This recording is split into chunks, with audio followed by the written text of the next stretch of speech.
Well, hello everybody, and welcome. I hope everyone is having a wonderful afternoon, morning, evening, wherever you may be. And hopefully you're not trapped in another castle, one preferably that is not a creature of chaos that leads to many sequels. As today we are continuing our Castlevania journey.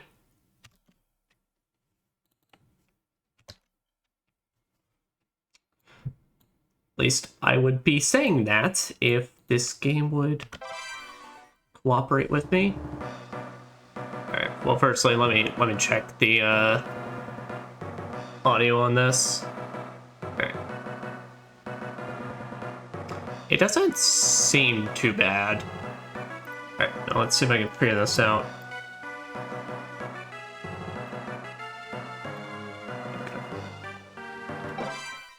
Why the hell? Okay, so for reference, what I'm trying to do right now is, so Castlevania Advanced Collection, we're having big scuff hours right now. Castlevania Advanced Collection does not have a full screen toggle. So meaning I, literally right before I was doing all this, I tested it out and I was able to Alt-Enter and get this thing full screened, and now all of a sudden it doesn't want to cooperate with me.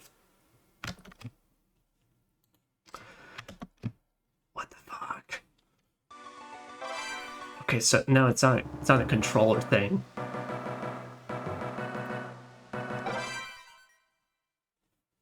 Why do you not want to? Why? All right. Yeah, we're not playing Aria of Sorrow tonight. No, we're playing Circle of the Moon. Oh dear God. All right. Here. Until I can get this figured out, here you guys get to look at this picture for a bit. As now apparently Alt-Enter don't want to work, so now I gotta find my alternate options. So. What a fantastic start to all this. It's just my luck. What can I say? All right.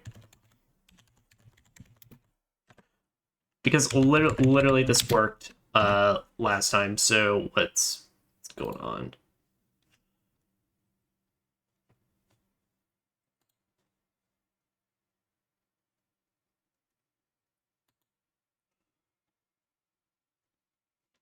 Yeah, Alt plus Enter. What? Then why the fuck isn't it?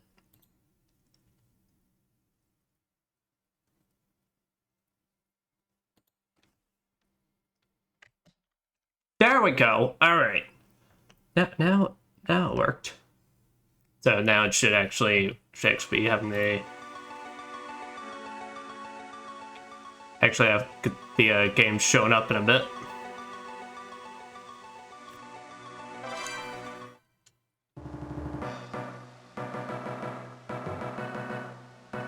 One would hope.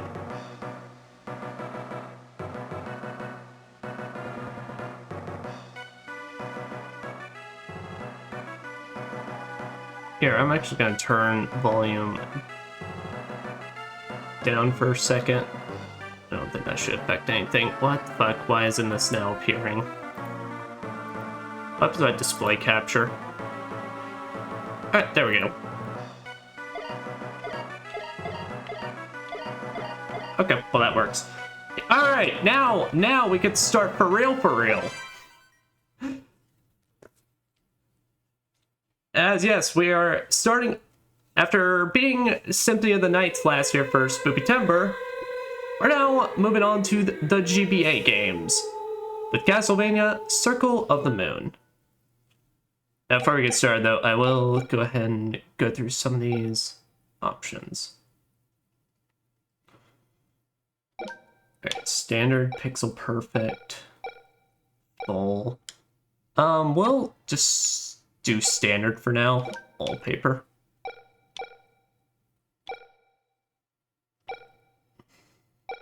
Okay, it's like basically if you want to select like a border behind the screen.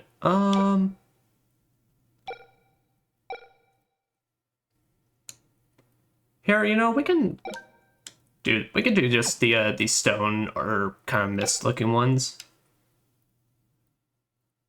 DSS gadget on. All right, yeah, we may keep that because I'm curious how that will look. Okay, I don't think that border's too bad. It was a bit more like we're standing on the, like, moon, basically, but... Oh, okay, yes, game. Here, give it a second. But let us actually now get started. After having to battle Dracula's tech demons. I didn't know Dracula had an IT crew, but he's here to, make my life miserable because of it.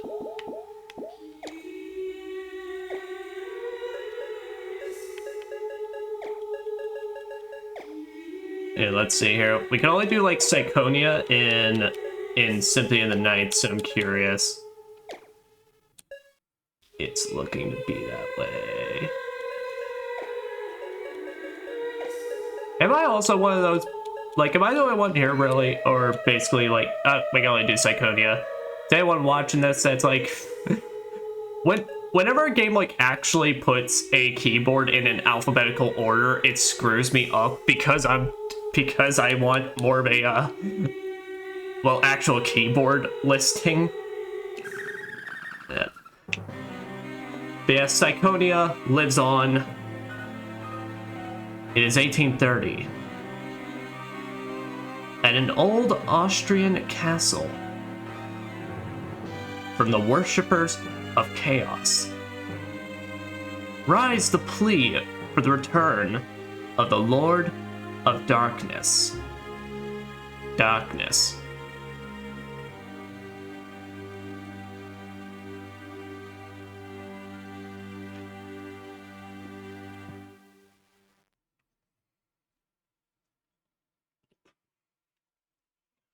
We crave the present of the embodiment of suffering.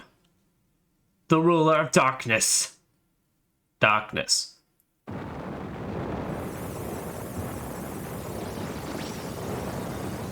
And there's the boy. I have waited for this moment. To be awake again. To bask in darkness. And feel the moonlight within. You know, I would try to pretend to act like mimic like his performance in Symphony of the Night, but I don't think I can reach that levels of, what would you even call it? His performance in Symphony of the Night. I don't think I could be able to mimic the perfection that is that. Count Dracula, I am honored to be in your presence. Indeed. Though I lack my full power. We are preparing the rite to replenish your power. Stop! Morris Baldwin, you cannot be allowed to take the world. You. I remember. You were one of the vampire killers that sealed me. You've aged. It is our duty to see you banished. Amusing. To use my nemesis' life to return my power. I have no use for children. Begone. Wow, we really came in and helped out, didn't we? You, Nathan, Master, Father.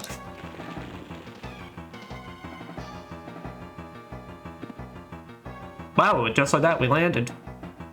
Yeah, we got kneecaps of steel. Nathan Graves. No creatures around here. Hugh, are you okay? Yeah. We were just brushed aside and ignored. We have to find Master. I'll go. He's my father. Nathan, you'll be in the way. Just get out of here. Oh. I want to find Master as much as anybody. And with that, we shall get started with our main protagonist, Nathan Graves. I do have to say, call it a little bit biased with the gray hair protagonist, but I have always liked Nathan's design in this game. Yeah, but DSS, well, we have no clue what that is yet. Use to equip items, well, don't got anything yet. since we got a whip, we can spin it around. And that's about it. We can hop real good, actually. This is actually pretty decent height coverage for having no upgrades yet. Card. Oh, I don't got no cards yet, whatever that would mean. And magic items. Shoulder buttons do nothing. There. So now it's a bit of a confession time, people. I have never actually beaten Circle the Moon. That's why I actually really want to get the Castlevania started series. Castlevania series started. Off to a wonder. I think the start of this screwed me up because everything was not going according to Keikaku. At least starting off.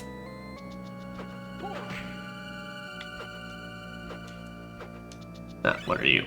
Received Salamander. Attribute and action cards will create a specific effect. These can be set at the menu screen DSS option.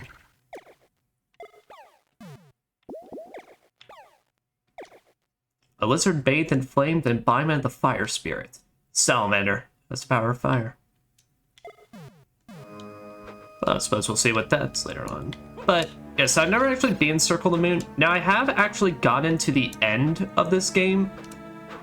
But let's put it this. Compared to a lot of the Castlevanias, this is probably... I don't feel like it's too crazy to say. Oh, and that's how the DSS works. Right. I don't feel like it's too crazy to say that this is what many people consider to be one of the harder Castlevanias. We'll get into, like, kind of why and all that. Ow. Just got bummed. Yep, but starting off with Nathan, we can't even run right now. So yeah, this strut that looks like he's got the world's biggest stick up his ass right now. Because this sure shit ain't no Belmont strut. But yeah, this is your default speed for a bit. You do unlock an ability later on to run, but kind of just gotta bear with it.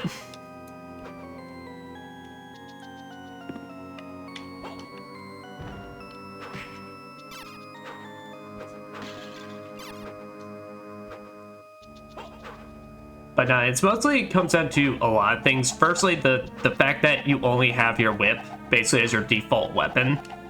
Now we do kind of get different weapons later on, as we'll kind of just learn more about that as we get into the game systems. But as stands, your default is basically nothing but this compared to Symphony of the Night, where you could get a variety of different weapon types, all the different like reach and all that.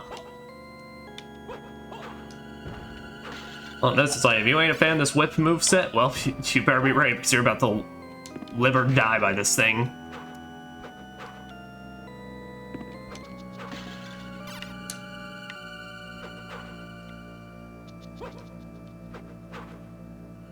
You know, it's also funny on stream. Oh. This to be a Castlevania game, so we do get some real nice tracks. Honestly, a lot of the GBA soundtrack is probably one of my favorites.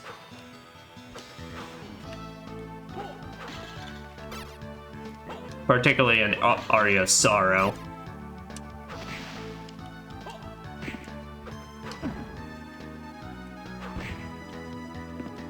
Bonehead. Received Mercury card.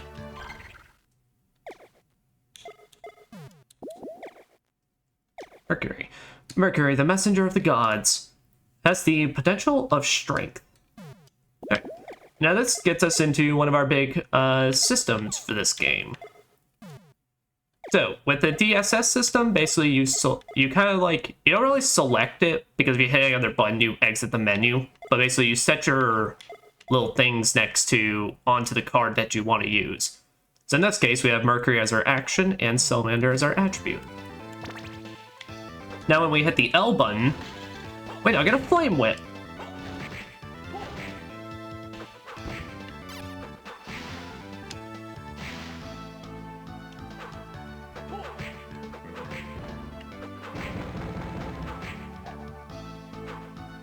Oh crap. Yeah, watch out for these little snake bastards. They poison you. Which at this point we do not have any kind of healing items.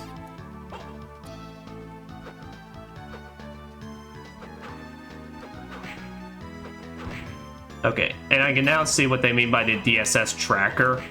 Where now basically, anytime I attack an enemy, it'll show up on the right side if I've gotten their card or not. I'll think about if I want to keep that on, just because I do think it's a bit visually distracting. I mean, really not too anything terrible. I think it'll be more useful for, like, when we initially start a brand new area, kind of like this, where I don't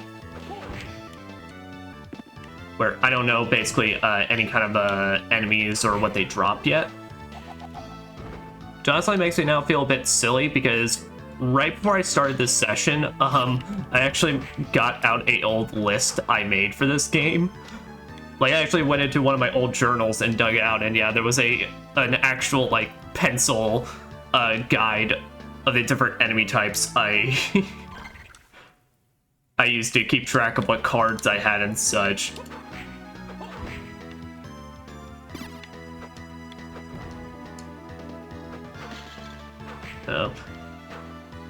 It was something I was talking about earlier, but I can't remember now.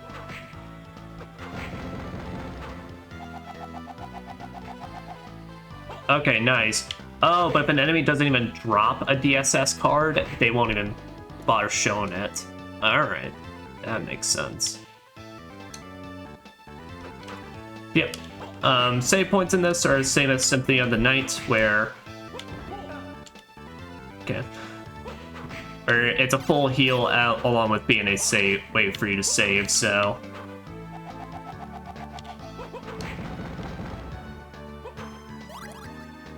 Yep, and just like Symphony of the Night, we do get level ups as well. Now, the thing to keep in mind with this little whip spinning attack, this is not a good way of primarily attacking. Because what it is, it's basically good for taking out smaller threats, especially if you do have the strength for it. But anything big, it deals way less damage compared to just normally hitting them.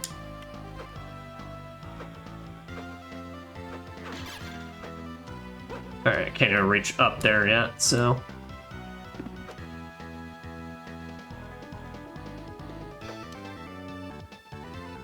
I don't think I can't even push this. We're not strong enough. I suppose Nate never learned the art of pushing boxes.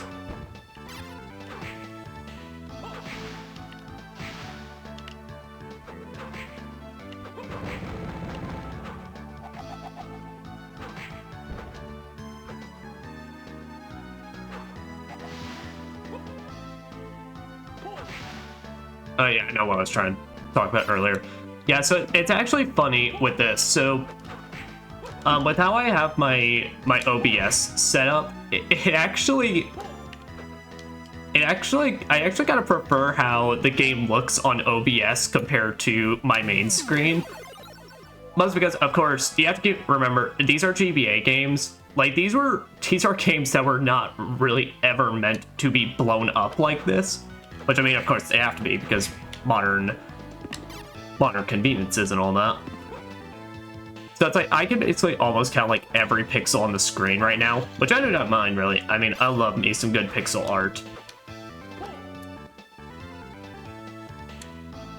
So I keep going back to these old areas. Ah, yes, and we have sub-weapons. So we got our knife here.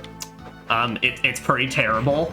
Damage very low. The only nice thing about it is that it's cost effective, but and you can kind of machine gun it, but I never knew you could attack enemies off screen with that. Holy crap, that's huh.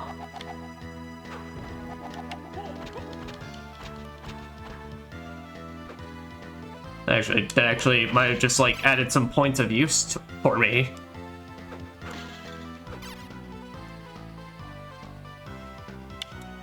Oh. Earth Demon, who has a card as well. Now here's the thing, your first two cards basically are freebies. So we're doing 14 of them. Okay, one extra, and that's fine. Anything else but at this point though is 100% RNG on whether or not you can get the pickup. And that's kind of like one of the big things with this and Aria Sorrow. Is that basically your abilities are fully dependent on if the game is willing to be nice to you or not. And that's in this game it's not so bad because you don't technically need any of the cards basically. Every card in this is purely used to just help you and basically give you different ways to play the game. In Aria of Sorrow, it's a bit of a different story, but we'll get into that when we get into that. Anyway, dash boots. Double tap forward from a dash move. There we go. Fine. So now we can run. Nate remembered how to use his legs.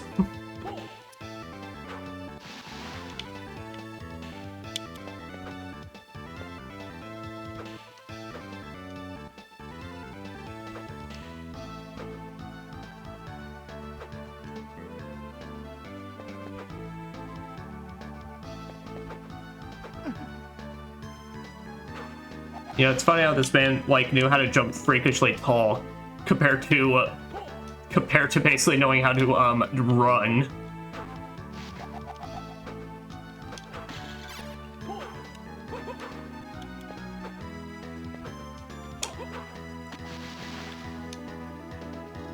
Okay, so that's an exit door. So general rule of thumb, that's also a door.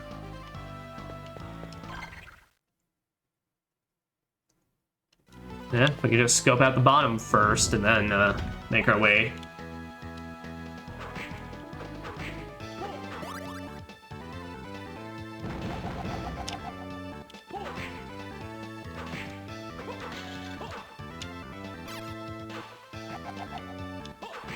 Man, I forgot how hard they make these GBA soundtracks go. Alright, clothes made of cotton, ups our defense by 20. Wristband, cotton armband, ups our strength by 5.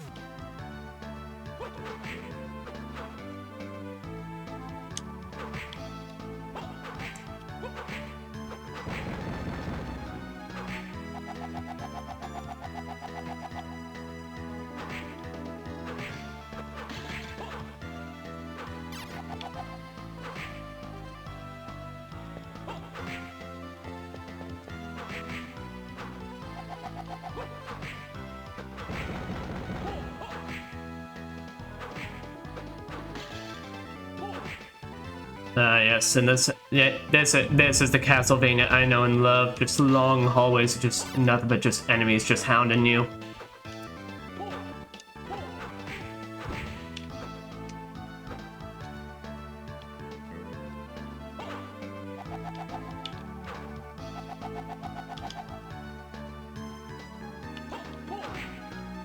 There we go. Aha, and our first secret. Oh. Well, that's not very nice. MP max increase. Yep, so kind of forgot to mention that. But in this game, so what it is that your MP is of course what you gotta use to actually be able to cast your abilities and use these. Now the thing to keep in mind is that some of these automatically drain, but something like Salamander and Mercury combo here, it's a per whip throw.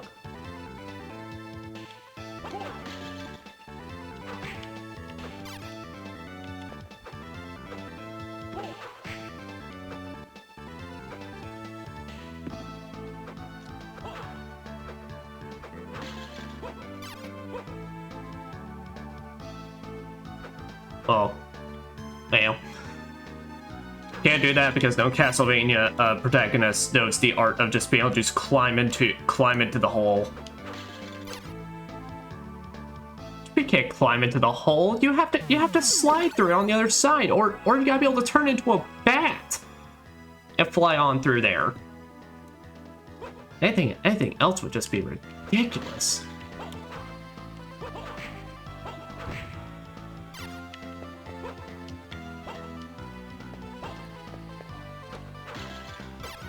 There is something odd about playing these games with an Xbox controller. Because yes, in case anyone is curious, I am a heathen who plays all my games with a control stick.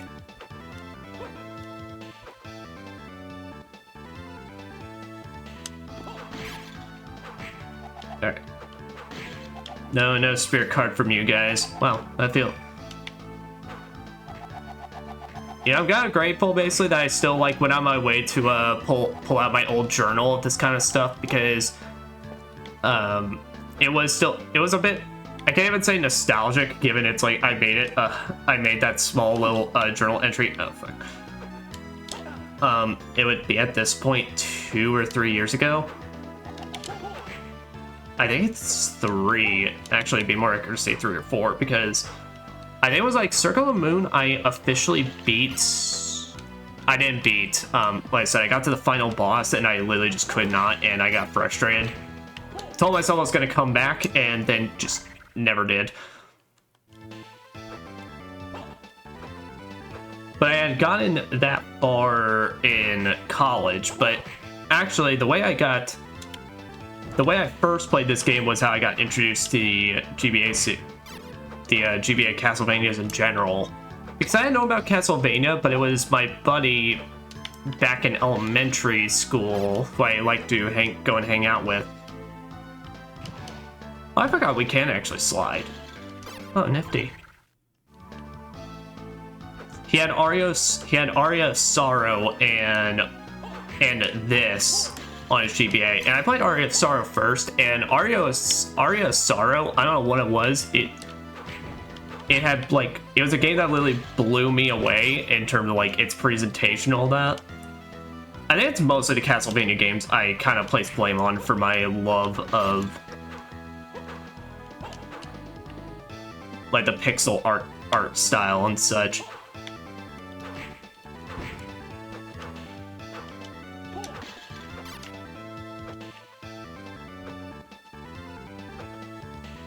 Yeah, I don't know what it was, basically, but it's just like when I was playing Aria of Sorrow, like, it was then just, at that point, it was just like, someone was just like working about the game for me.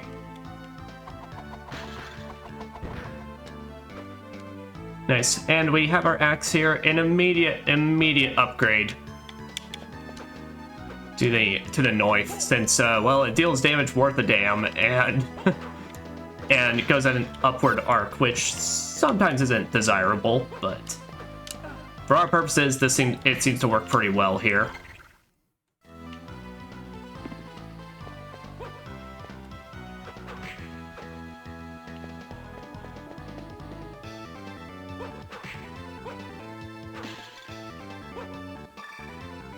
HP max.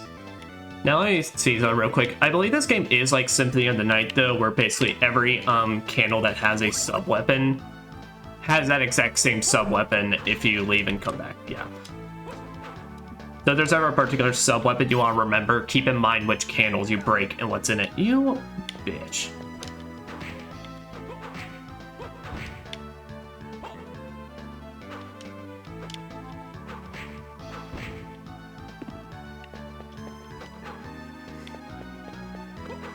Bam, bam, bam.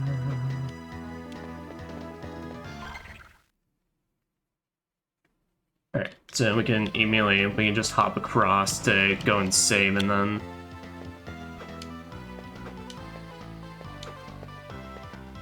Gonna make it our way elsewhere.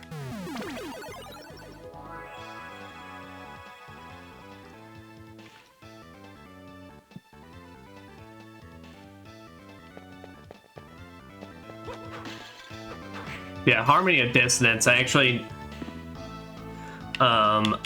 played that during when I had a Wii U, when the Virtual Console was still a thing.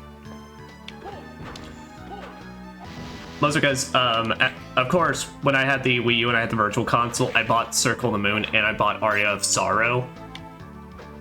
But then when I saw there was like, huh, wait, there's a GBA game I never even heard about? How could this be? And then I looked at it, I thought, it's like, man, this looks really cool. And I played it, I'm like, eh. Now, I don't think, like, Harmony of Dissonance is definitely my least favorite. I don't think it's in any way, like, an actual, like, just straight up bad Castlevania game. I think it's just a bit boring. it's fun. It's kind of one of those games where it's fun to break the shit out of, basically. But it's like it's one of those games where it's really not that hard to do. Actually, is the thing.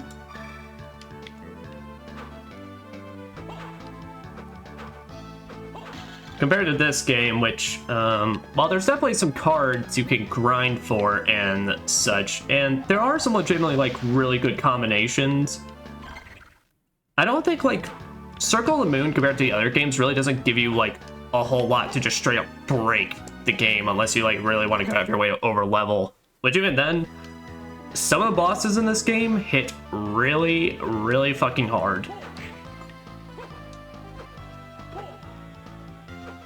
But that's ultimately what I would say pretty much a lot of the difficulty stems from, when we kind of get there and see at some point, is that it's like there are a lot of bosses in this game are either for the mobility options you have as Nathan, which is, as you can see, even when we get some more later on, it ain't that great.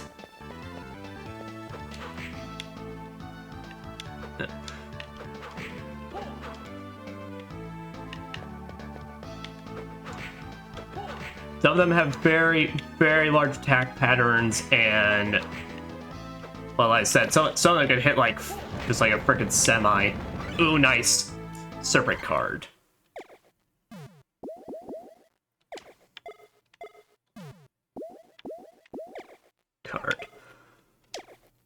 I love just like the look. This is genuinely like really nostalgic for me though. Serpent is said to be a dragon swimming in the sea. Has the power of ice. Okay, well. Look at our DSS menu. A very fast ice whip.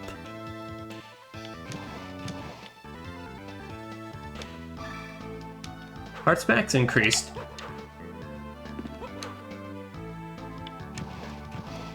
And of course, some enemies, if I remember right, do have elemental weaknesses and such, which can we actually... No, I actually don't think this game has a bestiary. It may, but if it's on the main menu, then, you know, then...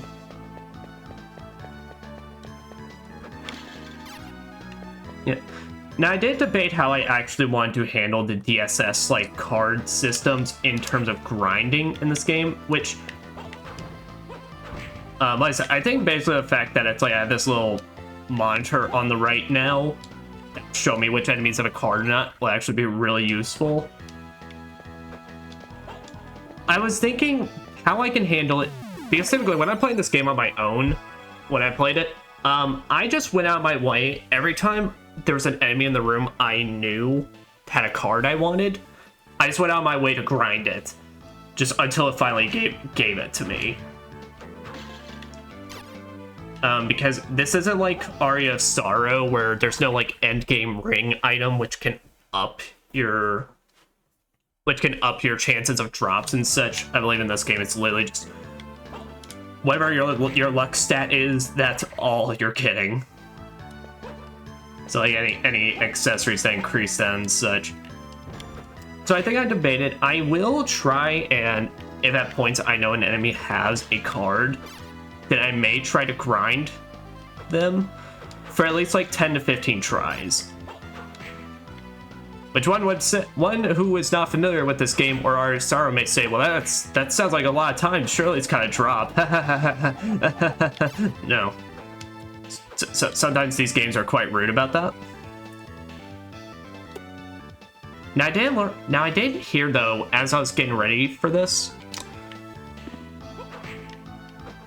I did hear that this game has a potential rewind feature, like a lot of modern remasters or collections like these, they have a rewind feature so you like turn back time. If I could turn back time to a specific point you were playing.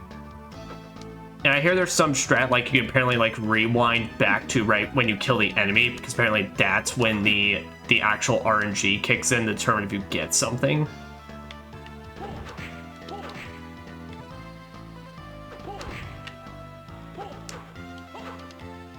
And so you can do that like over and over again. So I may also look into that as an option. As I said, you don't technically need like any cards. Like, I mean, if you're basically good enough, you can run this entire game purely with Nathan's Whip.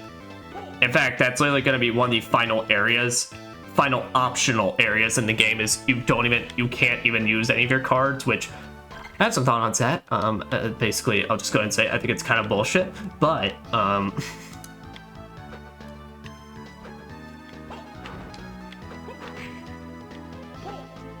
but I still want to be able to get as many possible to show off them. Cause it's like Saturday in the night. It's like I want to show off all the options.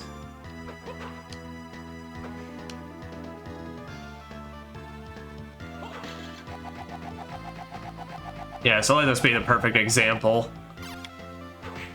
I just like how it's like I kill that thing with one hit, and like with the spinning motion, I have to wait like 5 seconds.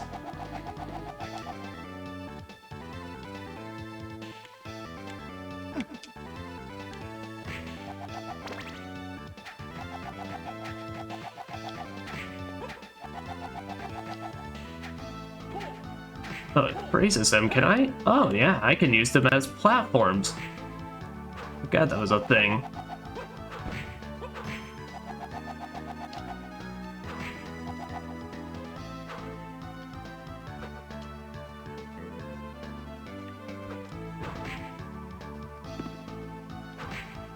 Be gone, mudmen.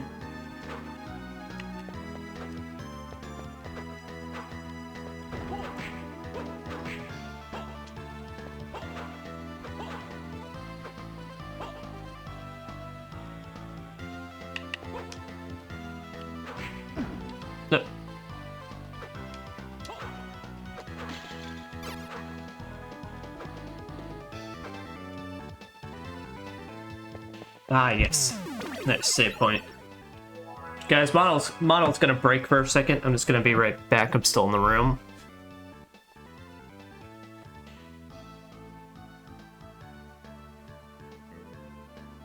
Yeah. There. Just need to get something. Ah! No, it's ran over my fucking foot with my own office chair wheel.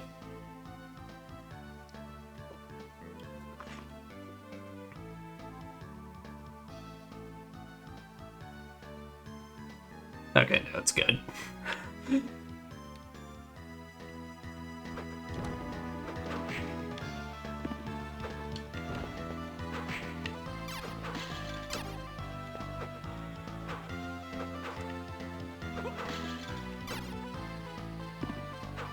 You know, I never really actually noticed this until I've been playing now with it like a lot more close up. I never really noticed the distinct yellow, like, kind of sheen or shining effect on Nathan's whip.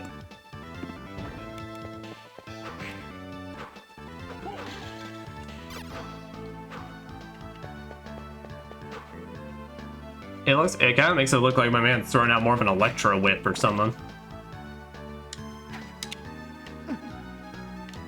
Now, do I have to kill enemies to freeze them, or? Okay, yeah, I do. That's actually important to know because there is a puzzle later on in this game that I do remember where you actually have to freeze enemies and platform on top of them.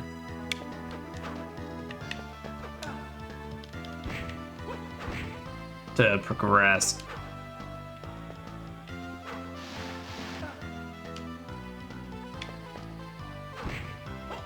Does it affect these little gremlins?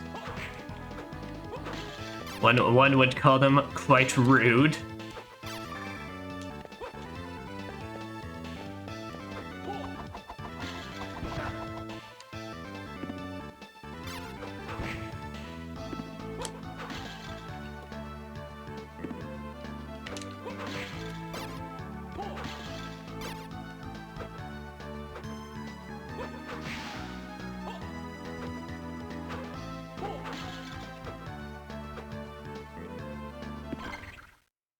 Yeah, I don't know, let's explore floors as we go instead of trying to go all the way to the top.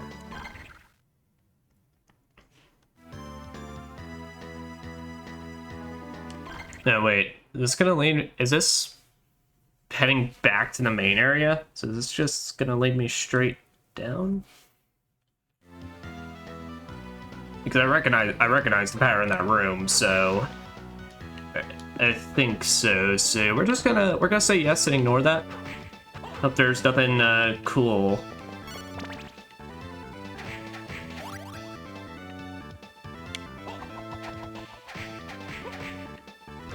Yeah, fast whoops are pretty decent for these hoppers, not fleamen. I think this game actually still has those hoppers.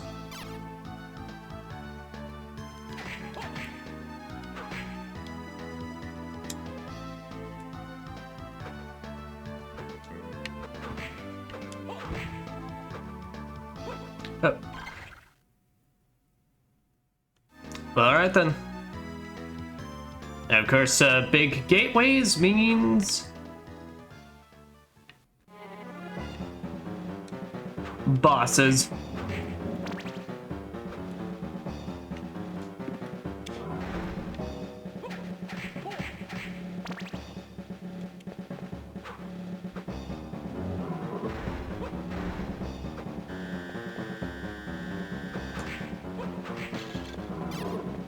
Yeah, I remember. So it's like, okay, I need to stop doing that. What's actually happening is Symphony of the Night mode is kicking in, and I keep thinking I'm trying to backdash. Alright, so yeah, this wolf has two different forms. There's blue forms. Both of them jump at you of three forms, is what I mean. So this form is basically just relying on bouncing at you. Red form is it jumps on a platform, shoots a big laser at you. Blue one here summons two little lightning balls.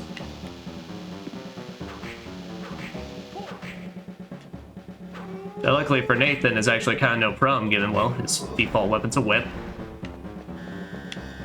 Yeah, watch out for that laser beam, though. It fucking hurts.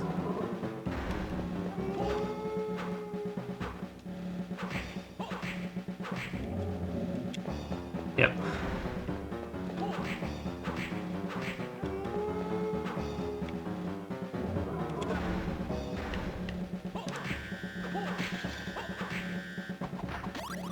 Nice.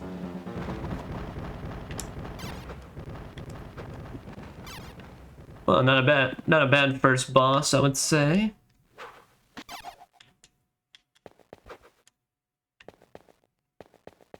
Oh, that's right. They don't drop a special like orb in this game. Which I mean, fair enough. But you gotta drop a big orb. Even yeah, if it's just a full restore, it makes you feel good. Double received. Hey, hey, I love that spell in FF8. It makes a lot of the early game an absolute breeze. Oh, double jump. All right. Another jump can be performed while in midair. With a little light around us to show. Does this game show a map percentage? It does. Yep, rate.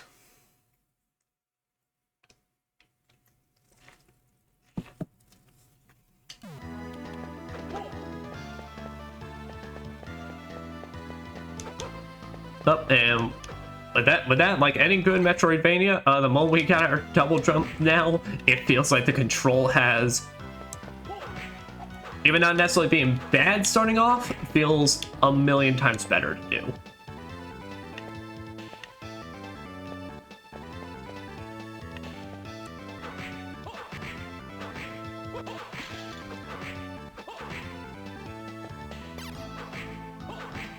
Okay, so this was an actual new area with some mummies and a coffin that never ends in spamming them.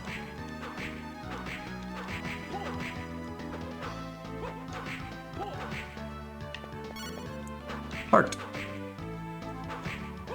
Yes, and that comes into the other thing that Circle of the Moon changed the most compared to Symphony of the Night, that I believe they immediately went back to in Harmony of Dissonance is...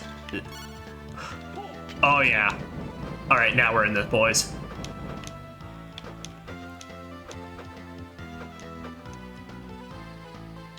Okay. Yeah, oh, holy crap, this is just a brand new area, actually. Abyss Stairway. Yeah, but one of the biggest changes, there's no money in this game. There's no shmoney to be made. Instead, all of your items and everything you can get in this game is either based off like hidden areas or pickups and such, or as we will learn to love and hate, RNG. And that's kind of like one of the weird things I feel about Circle of the Moon, is that obviously it's a game that does encourage you to grind a little bit. It ultimately, like, Symphony of the Night encouraged you to grind in a little ways, basically, at least for like item pickups and such, never really for levels. But still, like, Symphony of the Night felt like it kind of just gave you everything you needed. Like I said, if you want potions in this game, you need to go out of your way, because, I mean, you can naturally get some of them, but,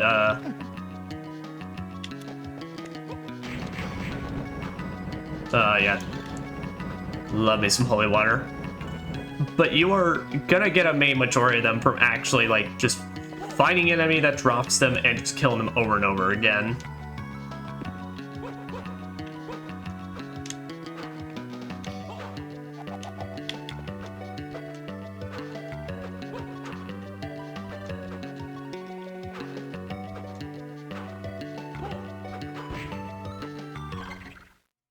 Alright, where's this going? Alright, it's basically just further straight up.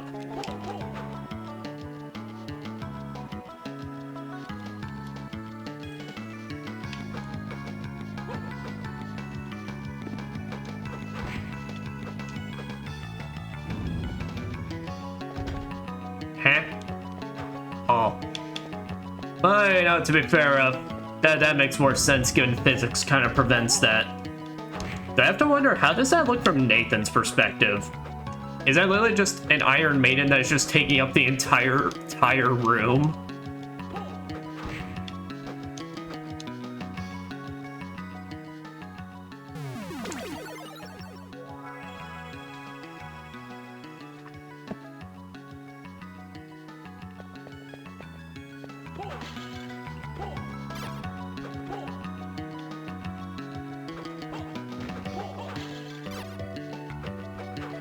So it's like one of the weirdest things I do have to wonder when it comes to these like 2D side-scrolling games. Like, okay, obviously we're seeing the side profiles and such for a lot of these, which a lot of times is still like a full body one. But how on earth is this looking to like anybody around here? Like, I don't know, what do these gremlins just look like?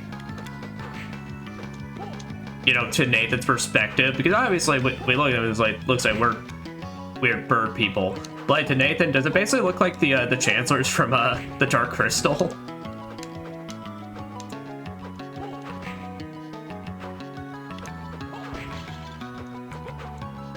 If so, do they cackle like they do? Because I think that would then kind of immediately make up for it. I don't need that played actually through my GBA. I can't make that joke given everyone's already seen the Advanced Collection title screen I had to go through to get to this. Eh.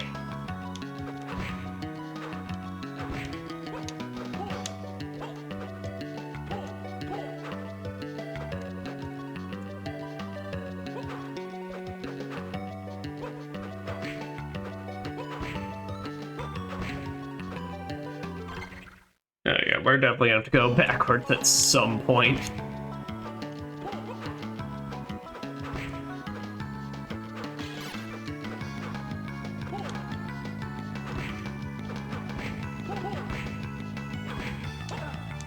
Or hell, how do those bones look like from David's perspective in terms of like them just throwing their rib cages through reality and through physics? Does it literally just look like a ghost bone to Nathan?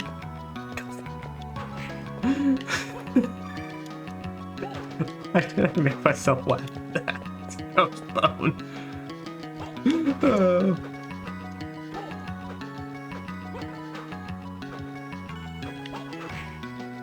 Oh, is that a potion?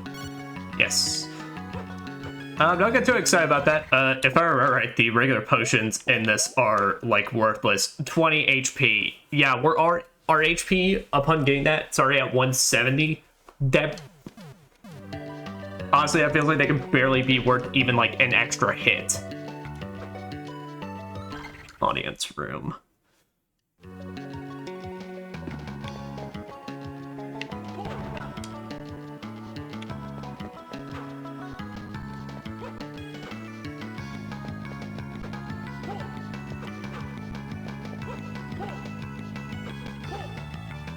Alright, nothing this way.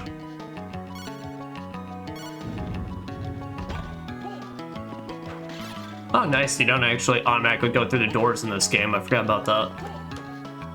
Yeah, they can open them, but you can immediately back off, compared to Symphony of the Night, where the moment Alucard even thinks of touching that door handle, he's committed. Though, to be fair, he is a vampire, so it would just be of rude manners to be invited in and then not actually go through.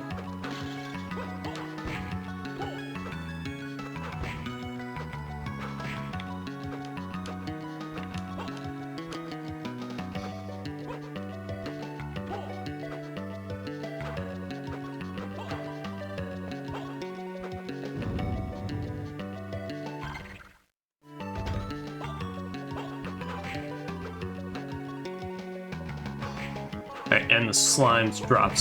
So we have an axe armor and a slime right off the start here. Alright, so that's what I mean. So we're gonna take a bit, basically.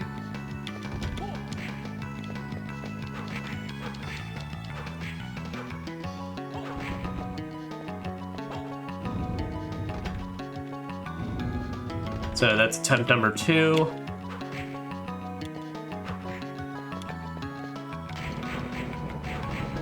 Oh, I love you, holy water.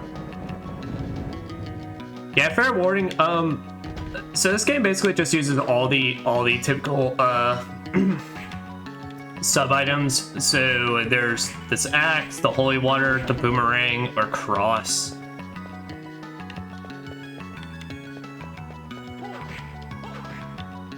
Oh, there's 2 more of them over here. All right.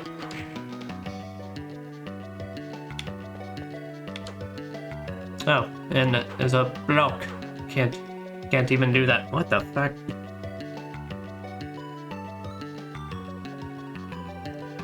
Okay.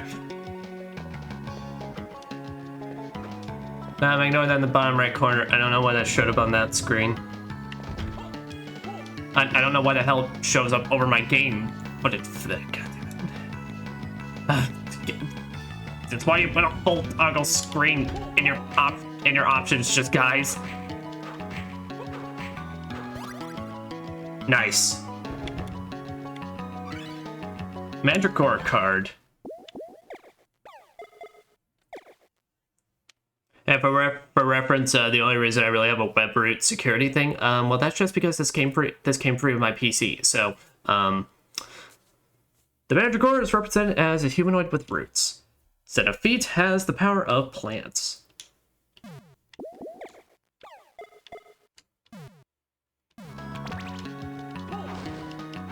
I'm gonna swing a rose. Whip.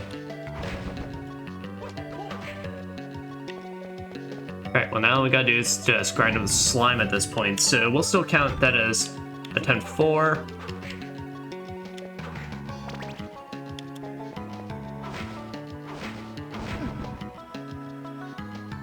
No, so that's about 25. Okay, no, it deals slightly a little extra more.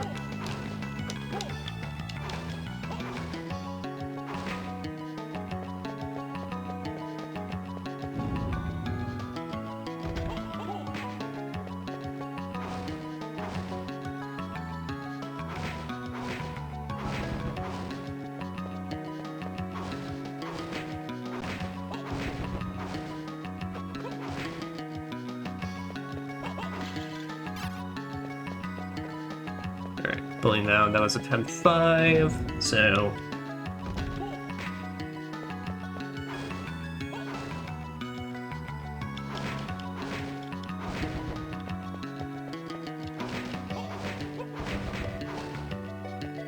times 6.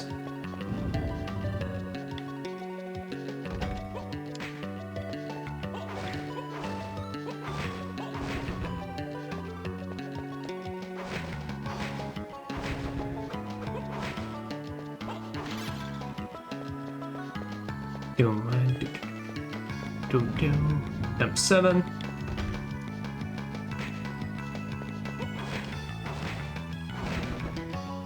Ah, nice. Leather armor.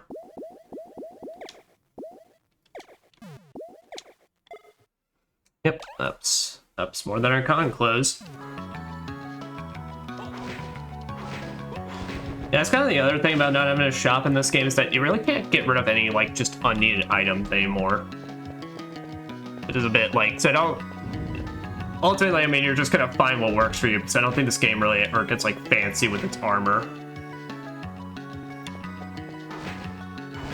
I don't think there's ever anything that's just, like, straight up, like stat resistant or elemental resistant or anything like that, but still, it clogs up the inventory. Alright, now here's the thing I gotta actually be careful of, because I actually gotta be wary, because I don't have a reliable source of healing at this time.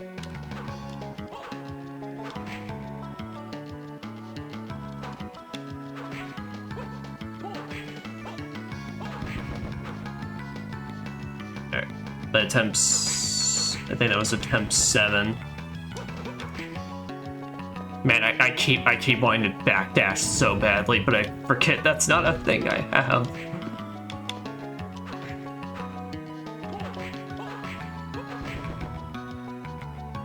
It's so funny because I think they immediately give it back to you as like a default ability in Harmony and Dissonance, because it's such like you grow too used to it. I mean, Symphony of the Night, it was the best because not only was it, you know, a reliable defensive method, but it is basically a method as well to technically travel through that game faster than naturally just running.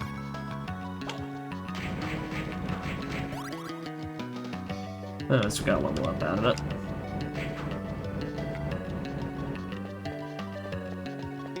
Yeah, I didn't even think about that aspect. I could literally just alright.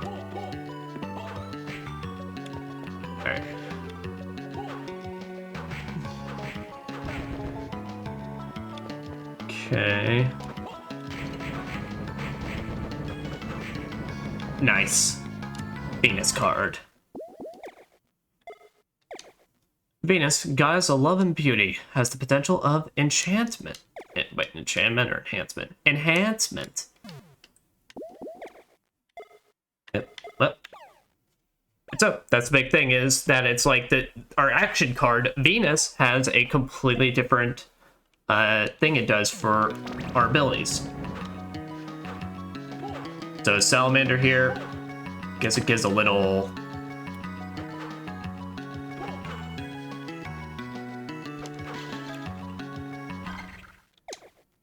Inflicted damage increases by 25%. Oh, okay. Alright, so literally just a strength boost with Serpent.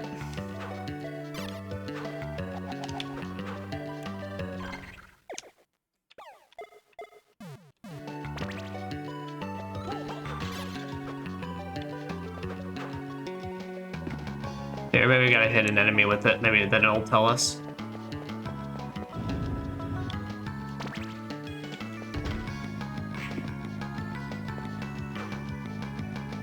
Is that better damage?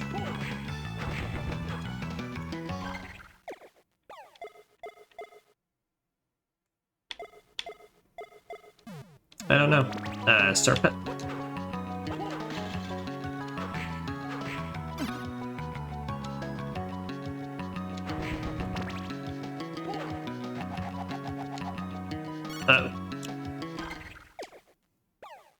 Luck increases by 50. Oh, that'll be good. Because I believe luck does go into drop rates of cards and such, so that's actually pretty decent.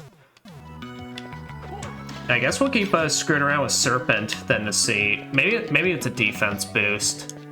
That could be my guess.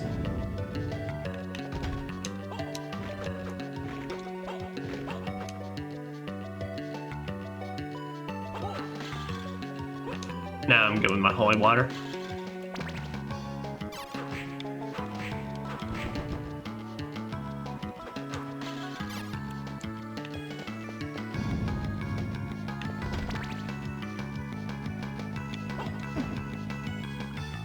That seems like it. Yep, defense boost.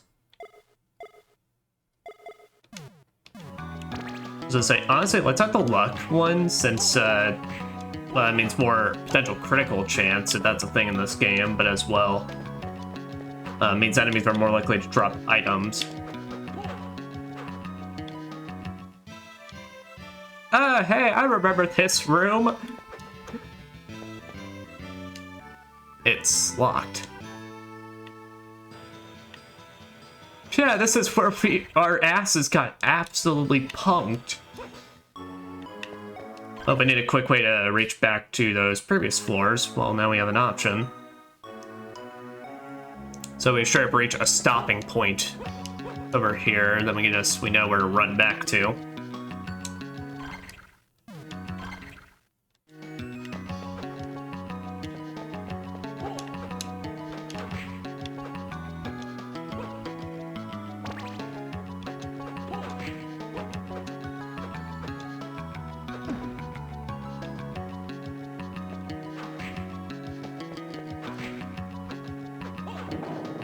Nice.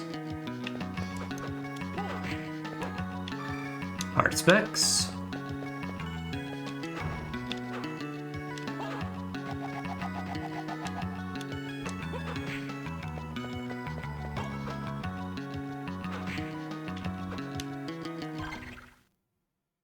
Alright, maybe let's go to the left side since this, it seems like it has a way of definitively ending. Leather armor, we got some of that already. Another stone that we cannot break.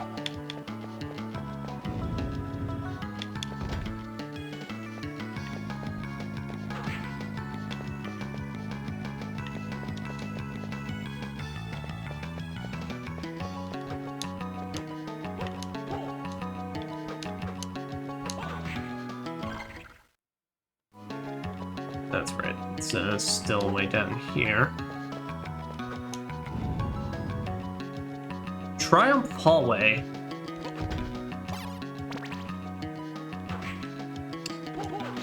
Well, the clanking man certainly wasn't that triumphant. I can at least safely deduce that much. He doesn't even have a proper attack. He falls over.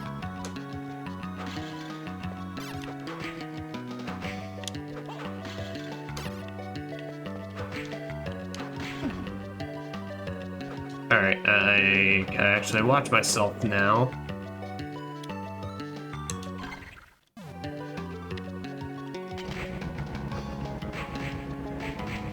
I'm surprised that works. Yes, alright, it's a full restore. Thank you, God.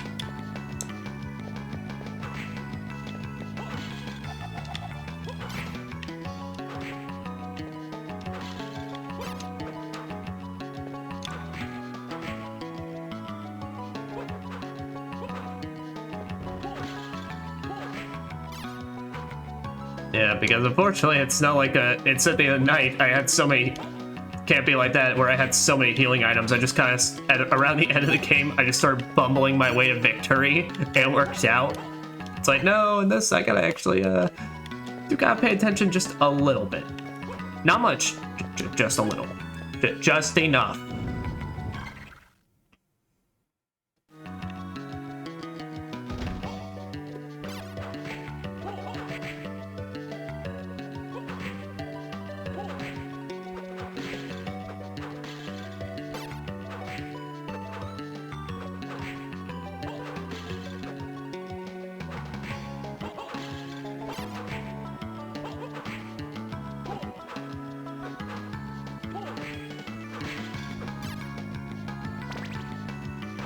I doubt any of these enemies would actually have anything useful to drop, but, well, hey, you never know.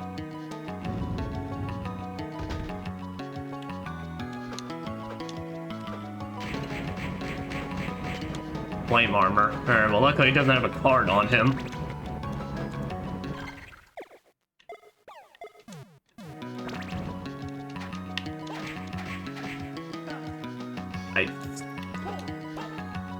I need to get over the fact I don't have a backdash in this game.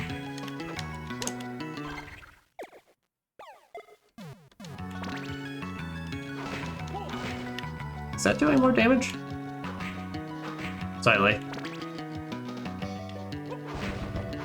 There. Yeah! Alright. There's the cross.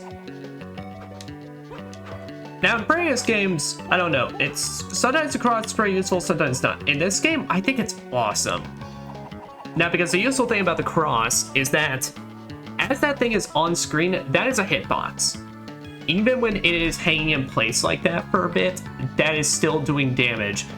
So technically, if you correctly know your distance, you can get up into a boss and then basically be able to toss that, so it is just constantly spinning its hitbox for even more damage. Also, I love this. I love this. It's such a simple detail, but because we started our journey rather than at the start of the castle, this is how they got in. At least I think that's what it's implying.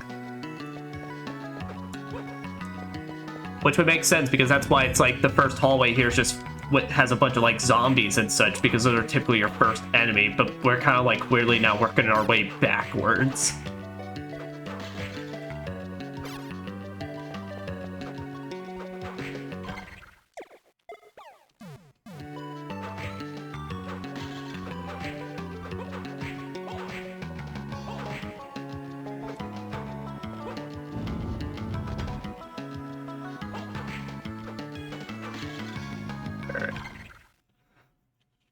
So we can't go that way because of boxes.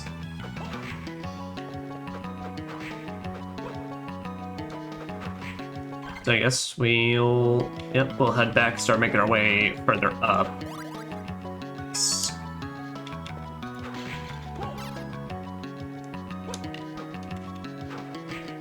You know, I do appreciate Cynthia and Knight just being like, you know, they want to be fancy with their level up, you know, make it seem like a big deal, being like, hey, you leveled up, you got stronger. In this game, I kind of appreciate how Circle of the Moon's pretty straight to the point. It's like, here, big bold text, level up. Just go. Shut up, it ain't fancy, just go.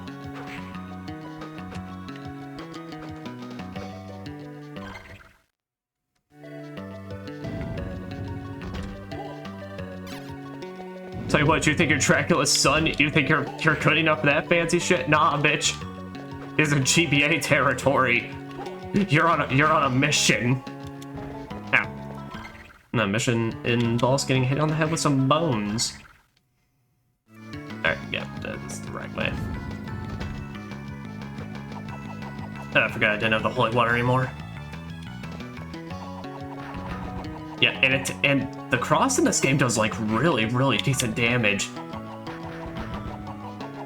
And granted, I think it costs the most hearts out of all of them, obviously, but that's why it's like I really only keep to the cross or holy water in this game, just because the others, I mean, they're good. I think the stopwatch is in this game, which I mean is still decent. It's a stopwatch, but of course, this game I don't think it affects bosses like it did with some of them in Cynthia and the Night.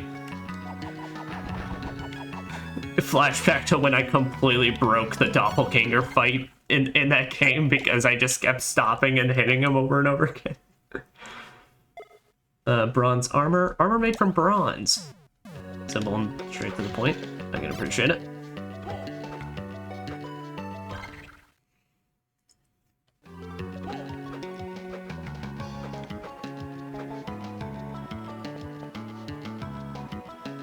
No clue what is going on in this picture. It's like a man basically butt naked pulling up an angel or child looking thing, and then there's like a little gremlin looking creature with two things in the back. Even Nate's looking at this like being like, this is fine art.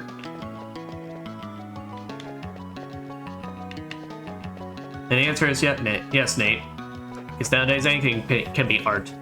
Some pictures of soup cans we considered art, and some people just taking dirt and literally just taking a shovel full of dirt and pouring it on somebody in an art exhibit, that can also be considered art. Or someone taking a mic and then slapping butter. Like, just slapping a slab of butter with it. It's a bizarre world we live in, Nate. Thank goodness you're in the 1830s.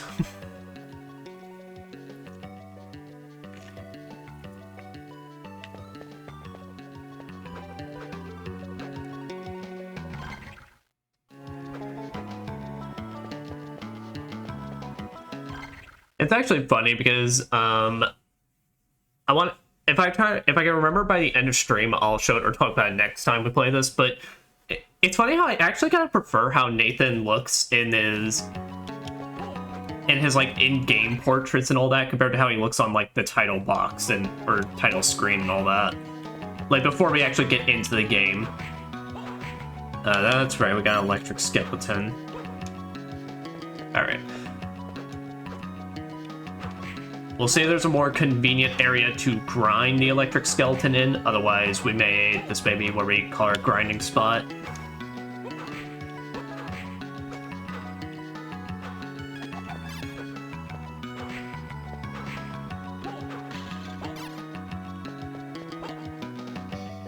Outer wall.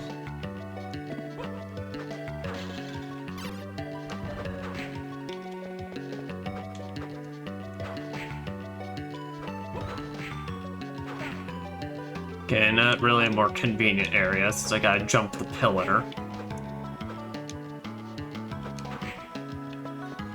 Here, let me see. Alright. Gotta check the top and bottom of these pillars.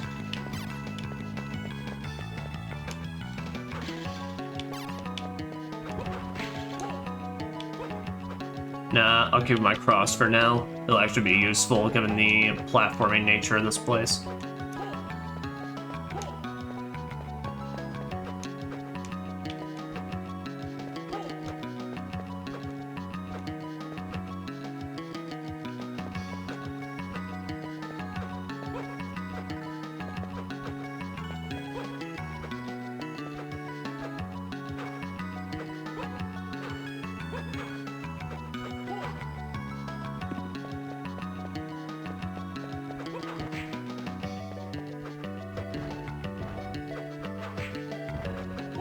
Here it is. I think this is what I'm talking about, or was talking about. So yeah, I think...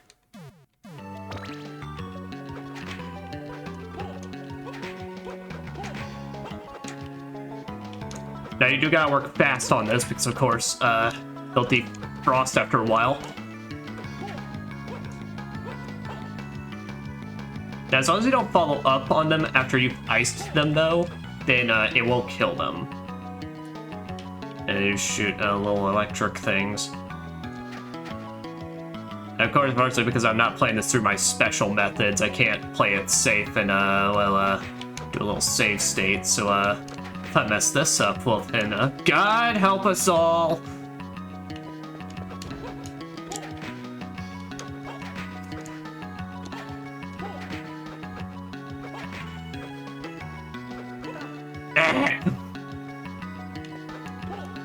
Damn it. Okay, I really gotta talk about this, bro. You have shins of steel. Like, my man, you have dropped by so much feet, and it's just like you are completely fine. You know, like, at the very least, Alucard's, like, knockback animation still, like, showed that he hit the ground with his feet. Nate, I mean, no. Well, I mean, I guess it's more like he doesn't hit his back, he does just kind of fall on his ass, but the point still stands. And of course, the first try is the best try, even when you don't fully 100% know what you're doing. Son of a... I will definitely say that this feels immensely better playing this with an actual controller compared to back in college when I was playing this shit with a keyboard. Oh, it was awful. But hey, look, when you have like 2 hours between your classes and lunch can only last you so long, you need something to do.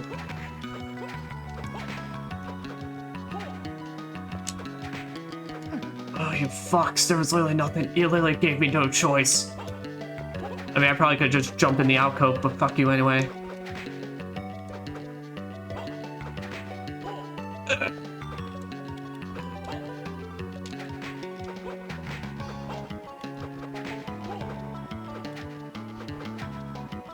Come on. Come on, one of y'all.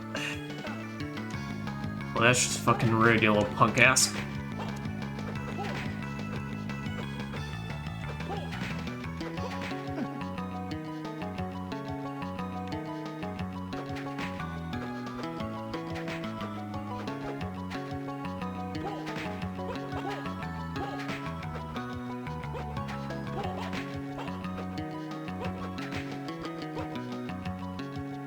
There.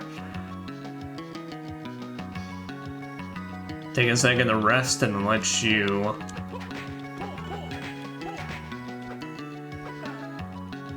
Okay. Sucks, but it's not the worst. It could have been way worse.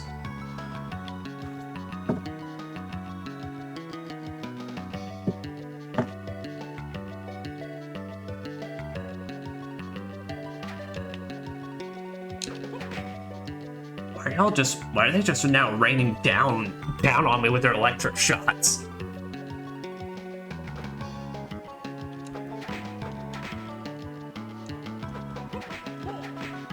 Shit.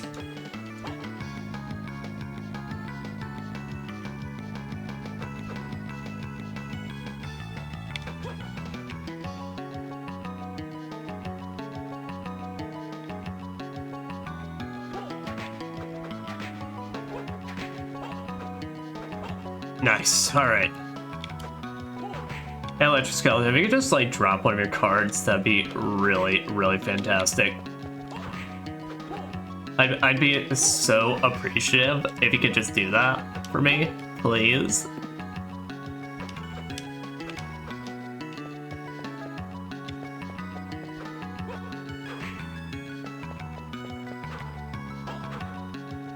Was that all that was up here was for the max HP upgrade, which, I mean, I don't mind. It's a good upgrade for this game.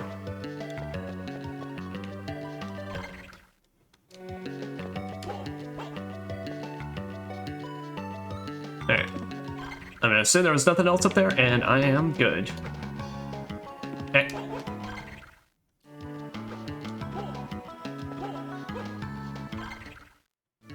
I may have to wait till I get a future upgrade to get that little patch. Say to not replace my boomerang with a worse weapon. Yeah, we need another different upgrade before we can do that. Something of the super jump variety. All right, this is a good grinding spot. Yep, because there's 2 of them, and alright. 3 of them, even. Okay. Most important thing I gotta do is, before I start that, though, I gotta find a save point.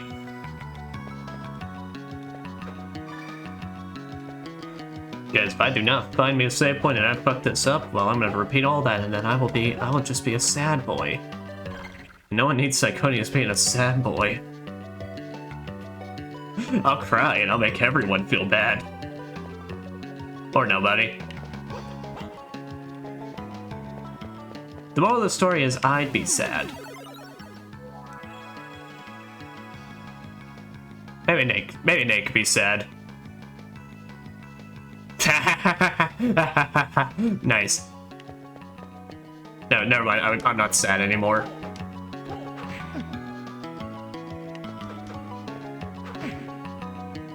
There's no possibility I could be sad with that little special number on screen. Son of a bitch. Alright.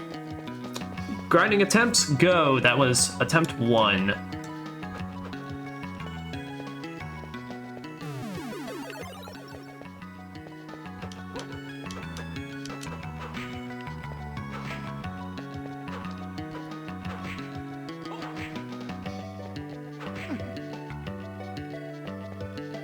attempt 2.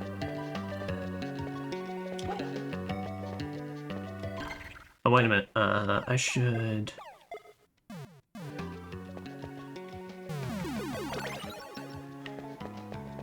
Okay.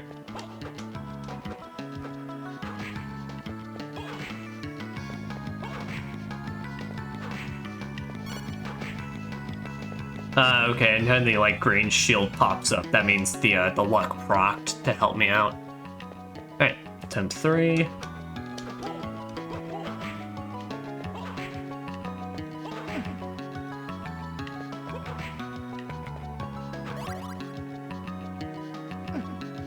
Ah, damn. Could you not just give me a thing on level up?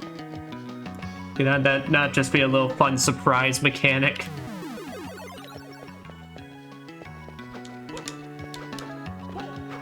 Alright, but that was attempt 4, I think. Yeah, this should be attempt 5.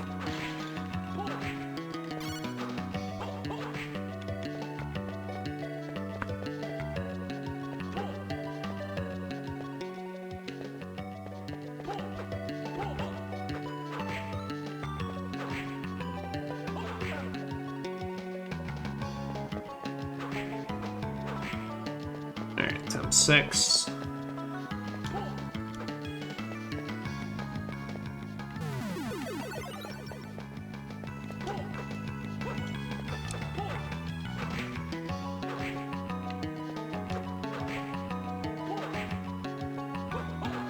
Attempt 7.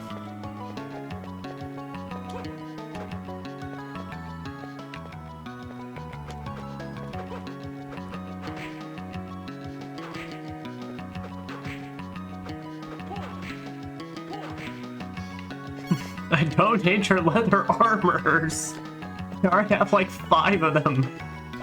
Unless Nate has some way of just stacking them one after another like a fucking padded bra, I don't think it's gonna work out. Alright.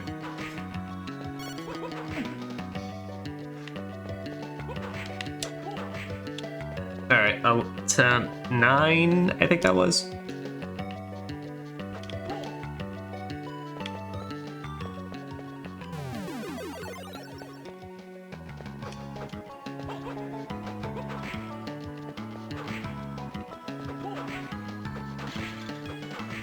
Alright, attempt 10. We'll go the full 15 for this, since there's 3 of them, and that's a pretty good opportunity.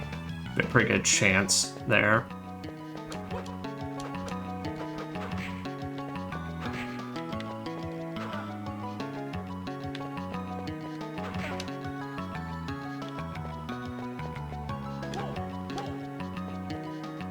Alright, attempt 11.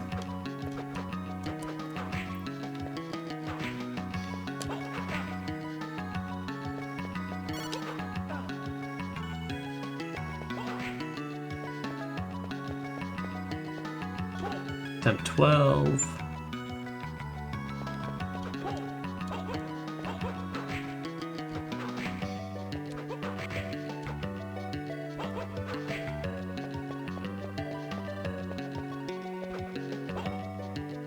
Attempt 13.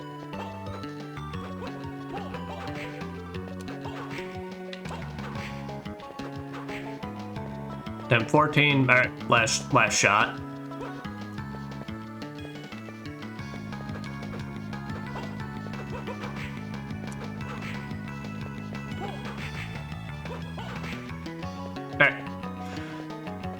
Did not get lucky with the electric skeleton. Oh well. Let's still save our progress since we made a fair amount.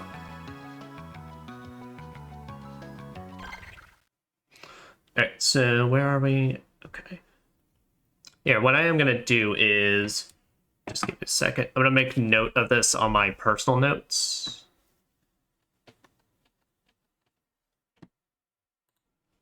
Alright, there, I've made note of it. So this could be a potential, when I come back with better luck, then this could be an area we continue to hit again.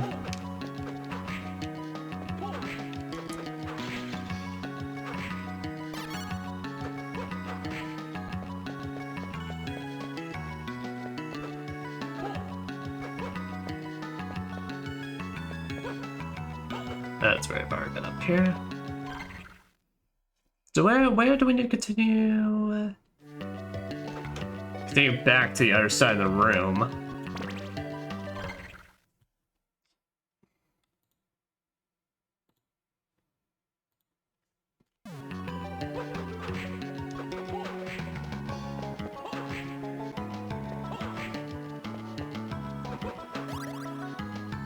Nice. Go another level up.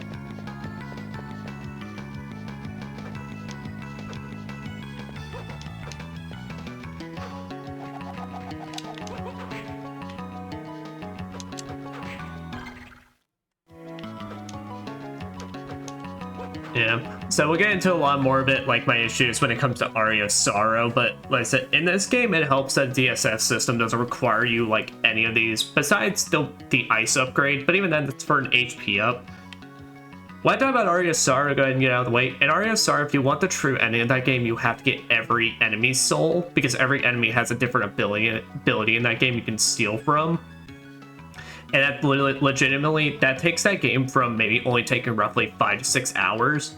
Like even just in general, can damn near up it to like 12 to 15. I'm not even joking. It can be that, the RNG can be that bad.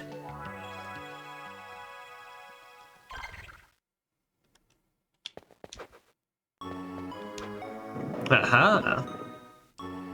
Now we have our first teleport point. I actually gotta dig the teleport points in this game, given it's just a big shiny door you enter. Alright. Well, actually, that now begs the question, do I want to continue on the rooftops, or... Yeah, I think let's actually, like, just continue exploring around this zone.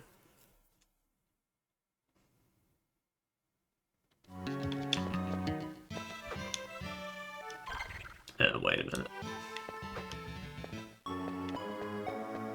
And, well, actually, then that would require us to go all the way down, and such a we'd probably actually be better off just waiting until we get more abilities to then be able to explore more of it. So, unless we hit, like, a bad roadblock, then I think, no, we'll just continue along the top of here.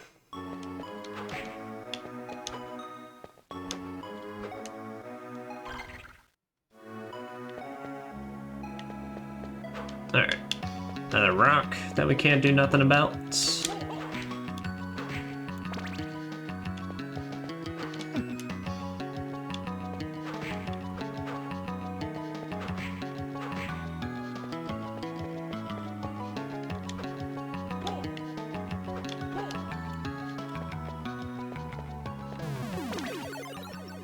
You know, I do gotta point out though, I look at this big save, you know, this big save spear, which is okay.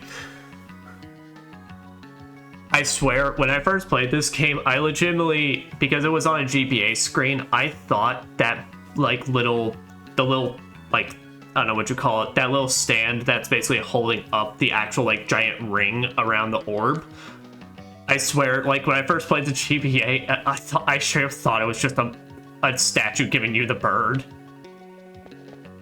Like, just flipping Nate off for everything he's trying to do.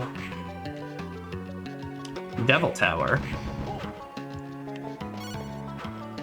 Yeah, I do gotta say, I'm a bit disappointed that the full-on armored up axe armors are only giving me leather. Call me a bit crazy. I feel like they should be giving me some better gear.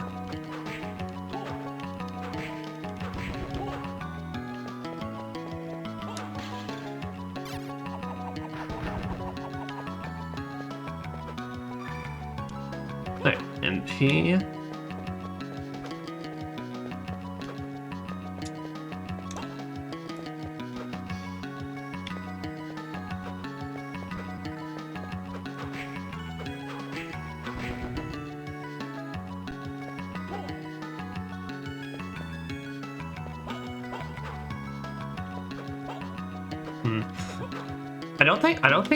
I wonder if they put in kind of like tracking thing for Harmony of Dissonance then, because in Aria of Sorrow, I remember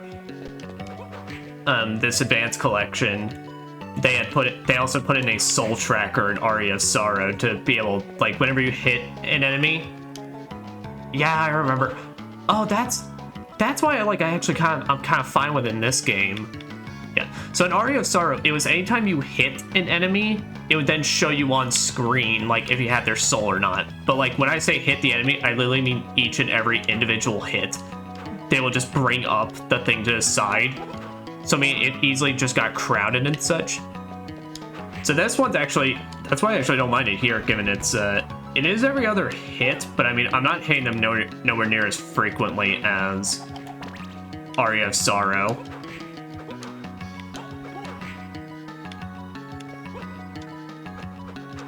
Mostly because in this game as well, it's like there's usually only, you know, one enemy in the room that can drop a card and such. In Aria of Sorrow, literally every enemy can drop something. So when you have a group of them, it's just like, it just crowds the shit out of the right side of the screen.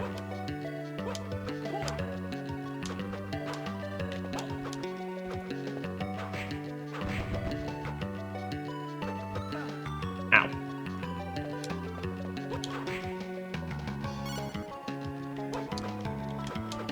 You know, I'm not gonna question why the Devil Towers have a wristband, given, well, kind of don't have any wrist.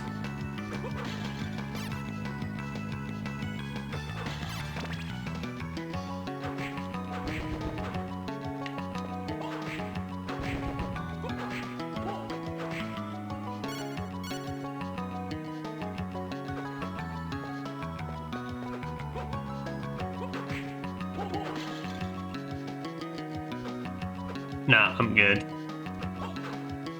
Because I remember the next boss of this game, the boomerang's actually gonna do me a lot better. Now that I remember, I don't actually think this game has that many, like, straight up boss fights. The ones they do have are actually really cool. Like I said, they're actually quite hard, in many regards. Like, overall, compared to Symphony of the Nights, which, Symphony of the Nights difficulty, I mean, really came from the fact that it's like, even if you were playing that game very casually and like you didn't know the secret upgrades and all that, Symphony of the Night just gives you so many opportunities to just break it and spells and such.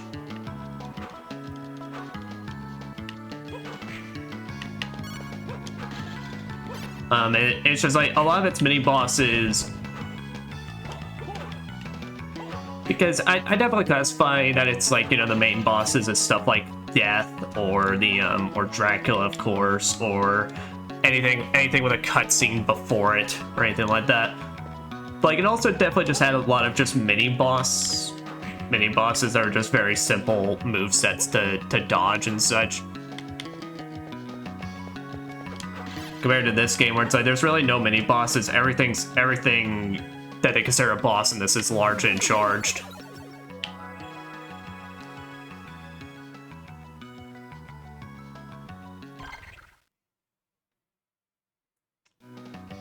Okay, I guess we can just continue going along this middle path. I'm just gonna go ahead and take the heal.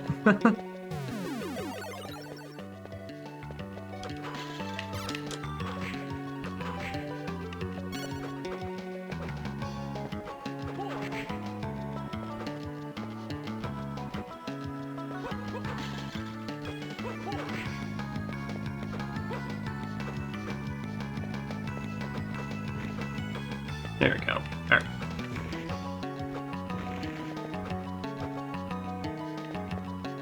Yeah, literally speak of the devil. All right. Or speak of Dracula or death. I don't know. Does Castlevania actually technically even really have a Satan or devil character? I'm actually trying to remember. I mean, it definitely has like devil-like creatures, but I think like death is really like the closest you're gonna get to like potentially a kind of Satan icon.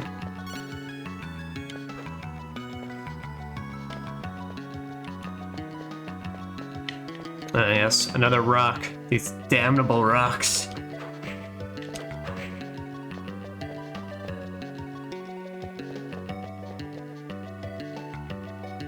Okay, no, I don't. This actually isn't the boss I was thinking of. I actually forgot about this one. The Necromancer. Extraordinary. To be dropped into the abyss and still live. What can I say, man? I got kneecaps of steel. but your luck is about to run out. Well, actually, I don't think that's really true. I have like about like 150 of it. I don't know if that's really good or not, but like I don't think it's about to run out. Get out of my way, child. Before I finish you, I will tell you some news. Your precious master is already in our power. What? Nani? That old man will feed us with his soul. The rite has been prepared and we only await the full moon. No! This is a necromancer hit you with balls. Instant balls. Alright. The Mandragora was our biggest hitting one.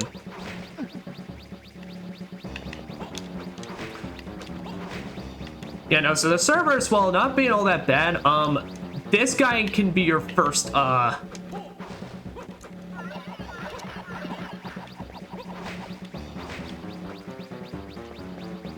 could be like your first real one that can give you some trouble. So actually, really, the axe would probably be a better sub-weapon for this. But he likes to fly around the room, shoot you with his little donut balls, and there is a phase 2 in this.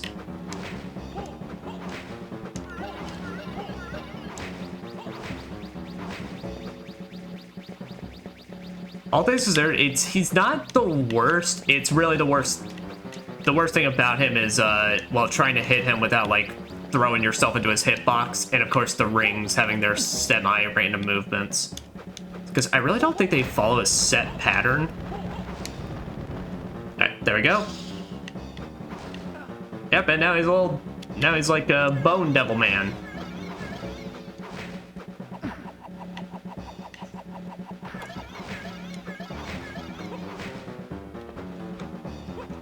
And when he's not casting spells, he'll turn into this thing. I forgot.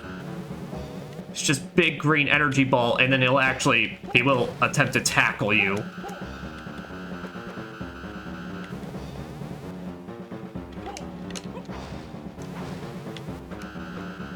So you really only get like a couple seconds to hit him.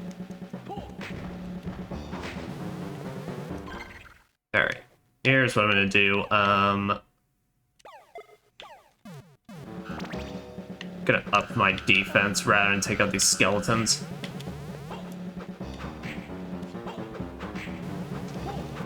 I think maybe if I take out the skeletons, maybe that'll force him to try and cast.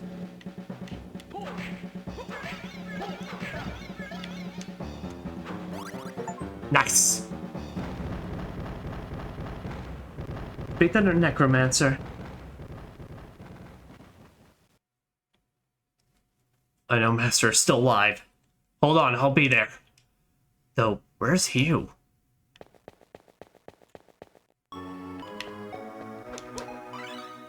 Tackle received. Forward plus special. Believe that they mean the R button. Move button makes the player charge. Some blocks be destroyed with this move. Rising tackle. Man, I love that it's like all Nate needs is just like a special little shoulder guard, and it's like, all right, it's time to pound some concrete. Does this deal any extra damage? Okay, it does a little, I think.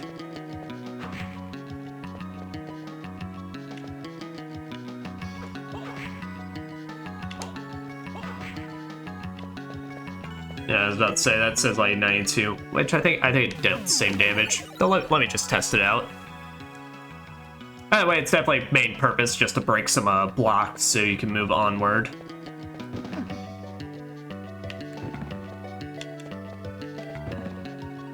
Okay, no, it deals the same damage as your whip, so there's really no benefit to straight up using this over your whip.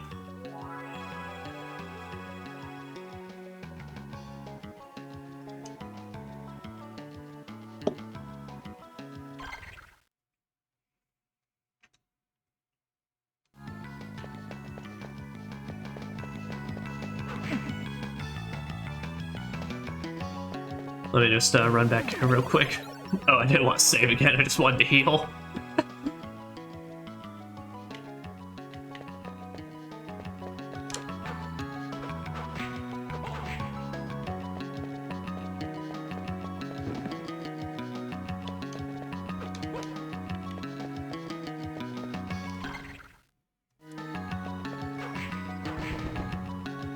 Nice, so we're now at the point where we're taking them out in 2 hits.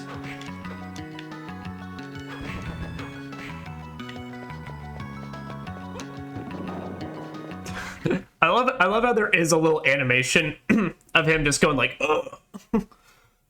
It's like, yeah, you charged a concrete, idiot. What'd you think was gonna happen? You're telling me out of all these mystical whip powers, no, you need the shoulder card to break it.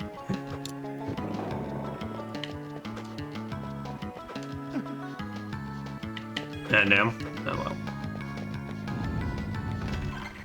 Well, let's just, at this point now, let's make our way back downward.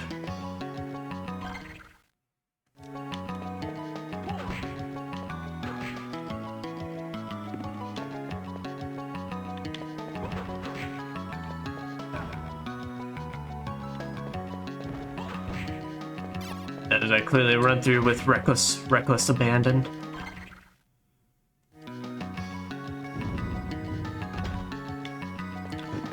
As I don't think, nope, the guillotines do not care about my tackle.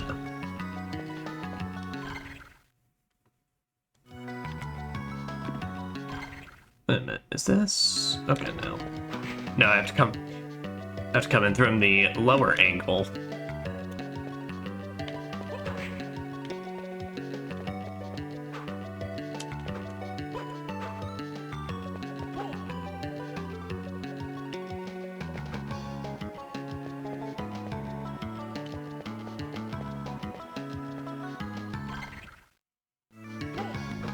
Yep, and I don't have any ability to get me up there, so we're still waiting on the latest super special jump I can get later on.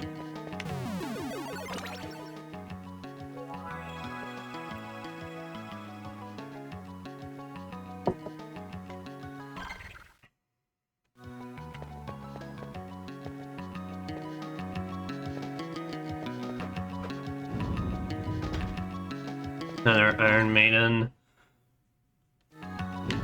Yeah, I remember right. There's gotta be at least one of these that I had the ability to just like. It was only a stone in my way, right?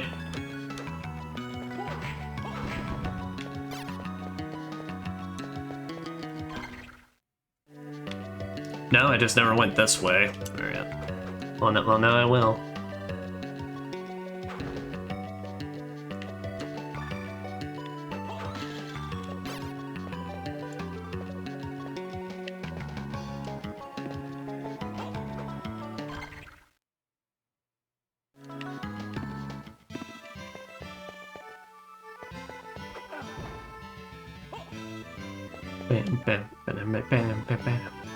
No, this one was a box. Oh, guess there really wasn't a lot of ways that was just blocked by concrete. Guess I could check back on that bottom left and see what it was.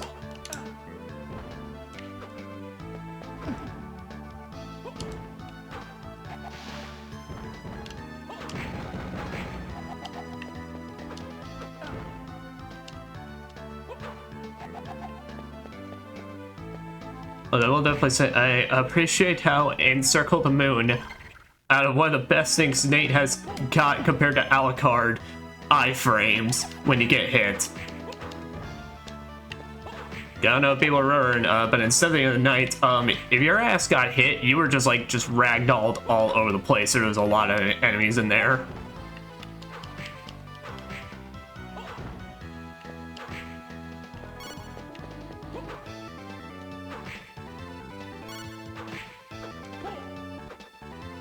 But maybe main boss is like Galamoth or whatever his name was. Astaroth, maybe? Is that right? I can't remember.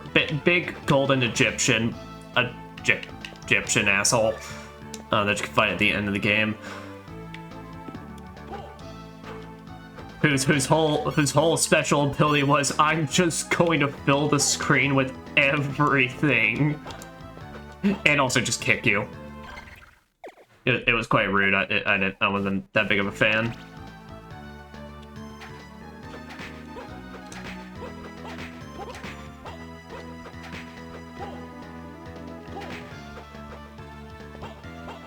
There we go.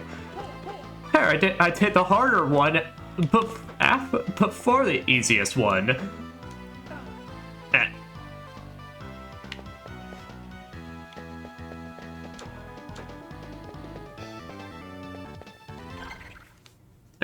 Well, with that... Okay. I guess there actually really wasn't a lot of ways that was blocked by concrete. Huh, weird. Not close to a travel point. I don't remember what that way above me didn't have. Here, I can at least save my progress at that point.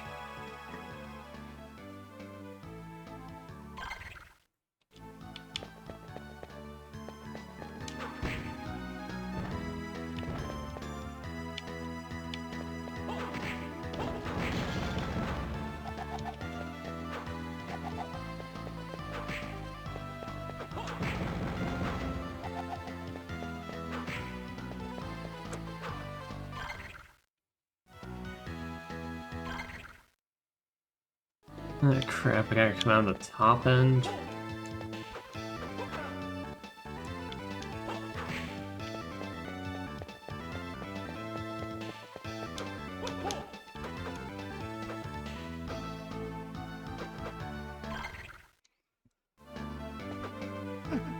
Yeah.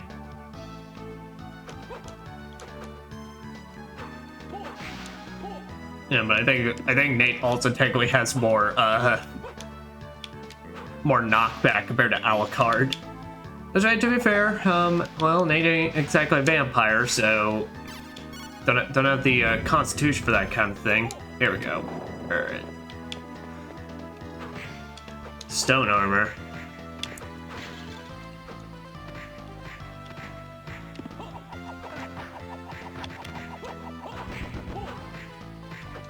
Ow. Okay. Get just fucking idiot.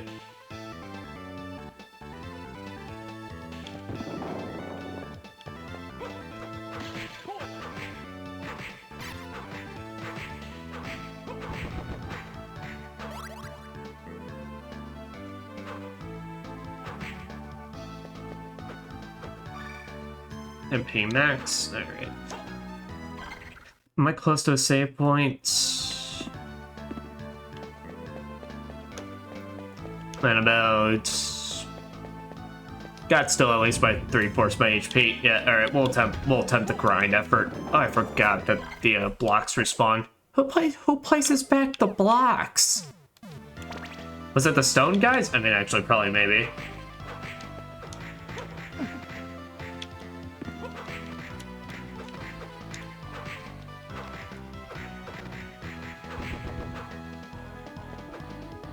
And they are fairly bulky. I think we'll only keep it to 2 attempts.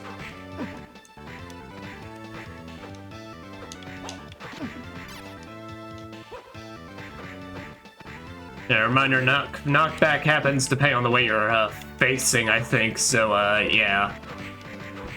If not careful, you'll just end up throwing yourself back into them. Well, I mean, this works, kind of, but, like, it's such an enclosed space that if I end up screwing up, well,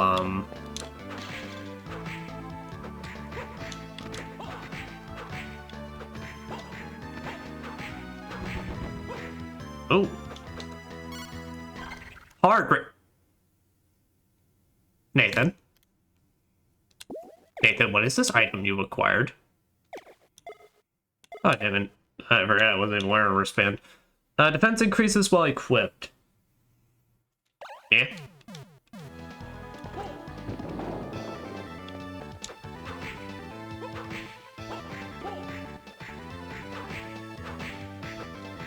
Chuck's on you, stone armor. I got my hard ring on.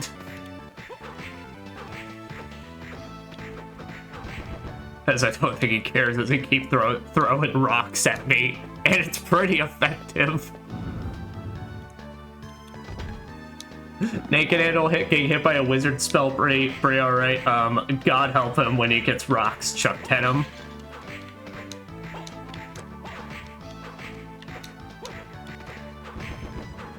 Alright, but I think I kind of got a strategy down for them. So I think this is attempt 3.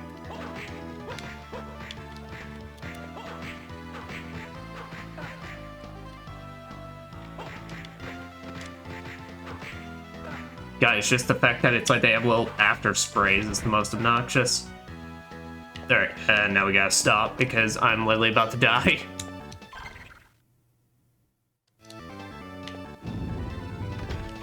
So here, yeah, let me just up my defense and let's make a run back all the way to the HP, to the other save point.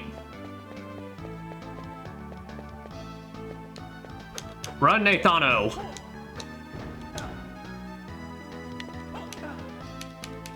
And now you're poisoned. Oh, you better make it, buddy.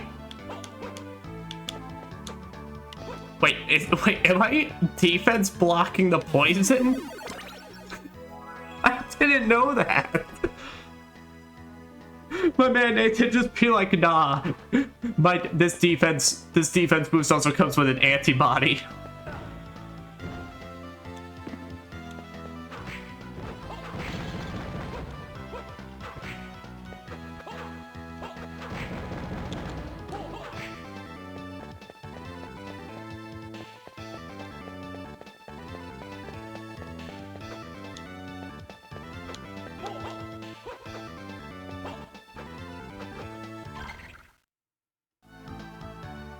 Alright, it's this room, so...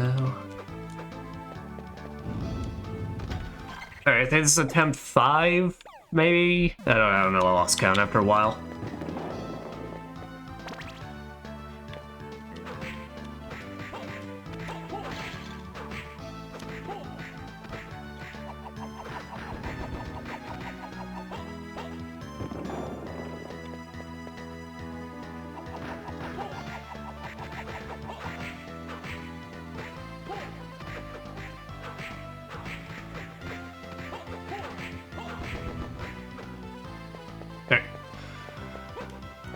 Attempt 6.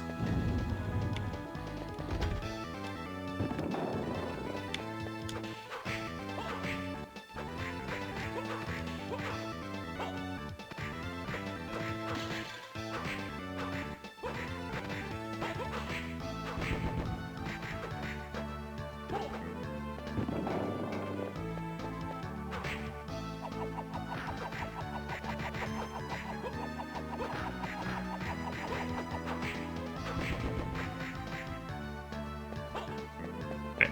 7.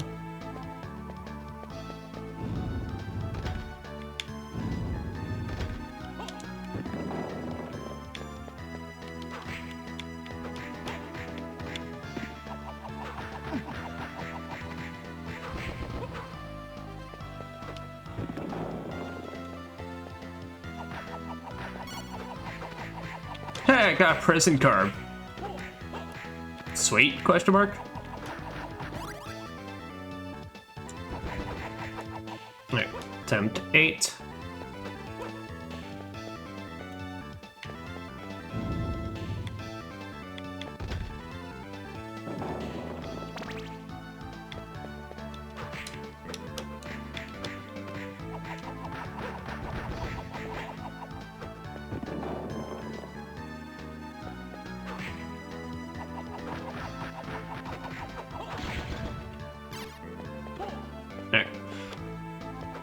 Attempt 9. And since we went in heal, we can try it for the full 15.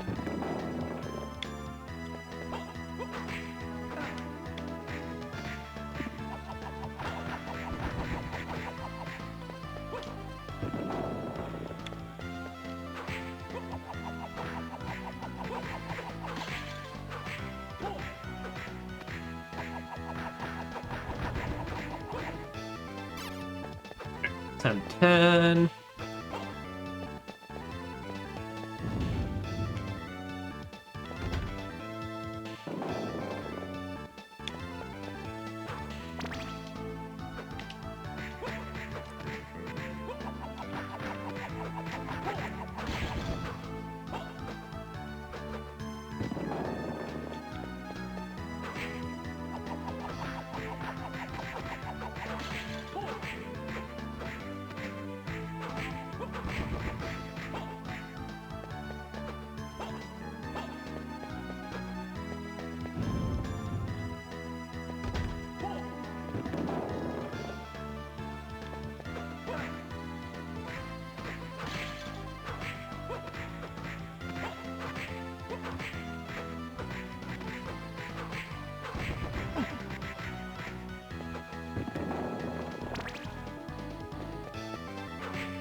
I think this is attempt 14 now, so two more tries.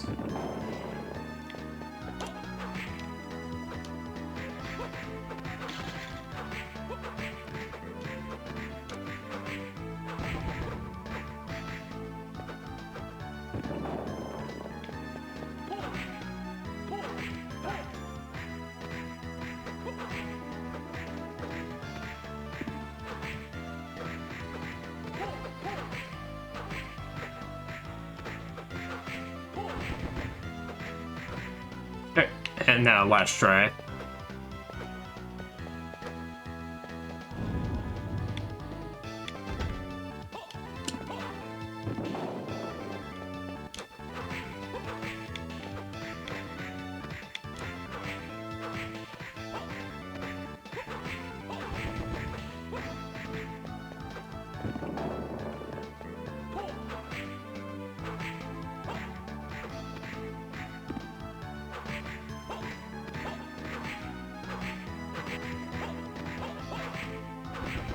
And nothing. Alright, well, we'll just move on then.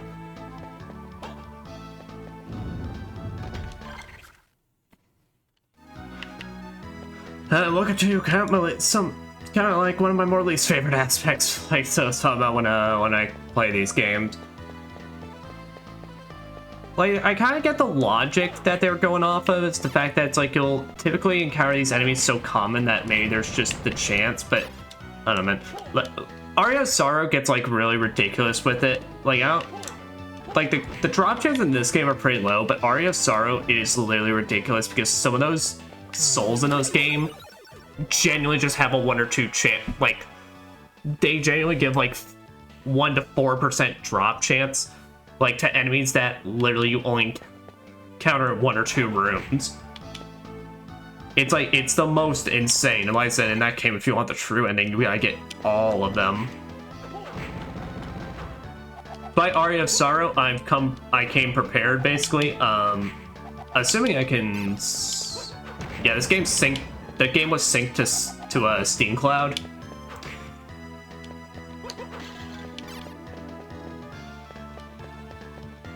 So basically what that allows me to do is I can just pull up my 100% save file up from it and basically just show off every soul and then show off the true ending. Alright. But now with that,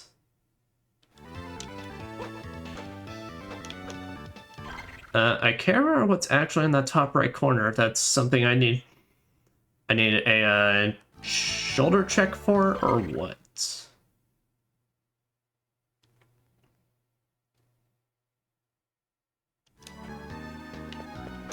Oh wait, did I actually go back and... I don't think I actually went back and checked that,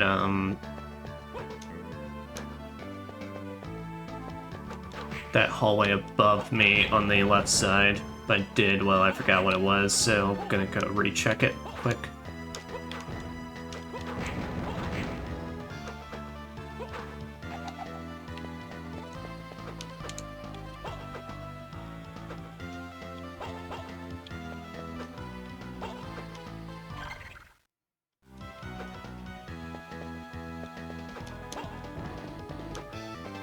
Yeah, I got points, so if I could just run.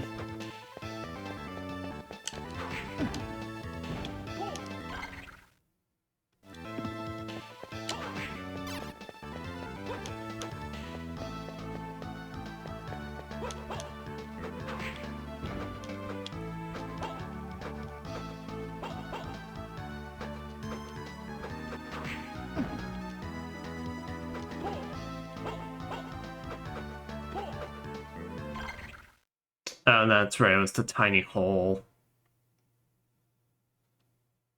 Alright, well, at this point, I think I'll make the climb back up since I genuinely don't have a guaranteed knowledge or remember if that top right corner I could be heading to the right on this map, if that's what I have access to or not. Oh, we are officially 25% through the map. My goal is for these streams, I'm only gonna keep these streams to like 3 or 4 hours like normal, since see they're not terribly long games. So the goal is kind of at least like 30, maybe 33% or something like that. Kind of like make this out of like 3 or 4 streams. Because I mean, whenever we beat this game, we could then immediately head into Harmony of Dissonance. And I kind of just plan to work, since we have 6 Castlevania, like Metroidvania style games left. Basically just, I'm breaking them off into pairs of 2. So like we got this and then Harmony of Dissonance. And then when we come back, we'll then do Aria of Sorrow and Dawn of Sorrow, since I would say that this 2 idea, given Aria of Sorrow and Dawn of Sorrow, is like an actual just direct sequel. Compared to literally every other game, which is just like, technically there's a timeline with this series, but I mean, you just focus on each individual game.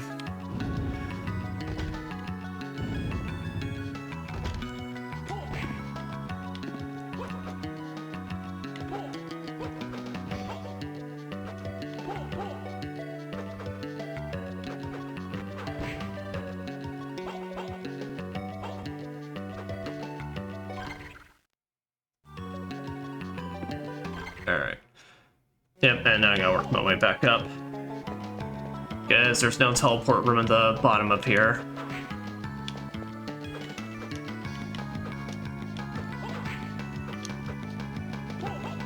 I forgot to make note where these stone armors are, at least those easy ones, but I've got in the brain space, so it'll be fine. So my potential idea maybe that I may, like, if I have time, just grind off stream, like just run back those areas and just then start grinding them out to see if I can get the drop. Assuming it wants to drop in conventional time. Alright, I need to work my way all around.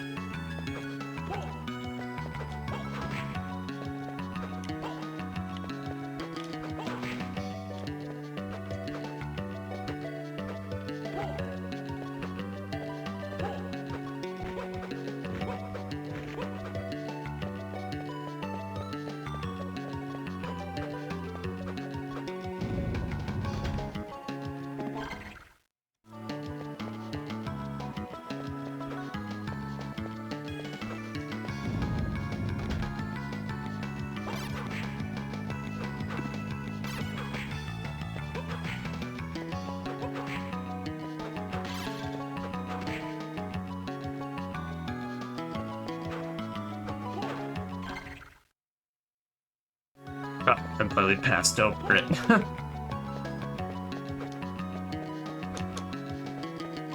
Is that in the next room? Okay, yeah, it's really right below me.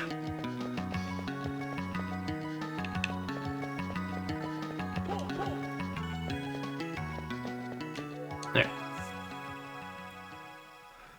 Walk on out, and then... Yep. So... I think maybe the area above us had a cinder block. Oh, here's this one. Is this a brand new area? No, this is known. This is known, but it's a small little shortcut back.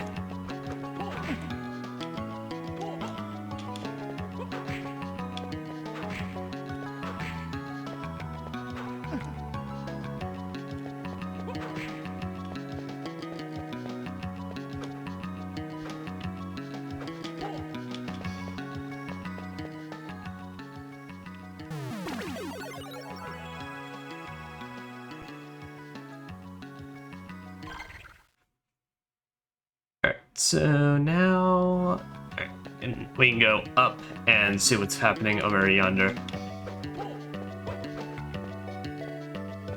Literally nothing. Oh, why do I keep forgetting this is the room where I can't I can't grab onto that?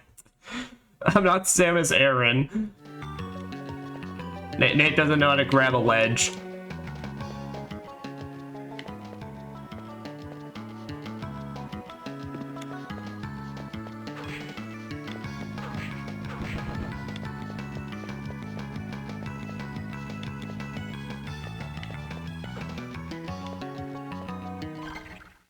Is this leading me? Yep.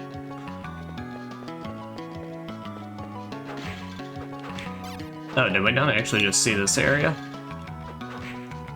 Oh, I don't think we explored this place. Okay.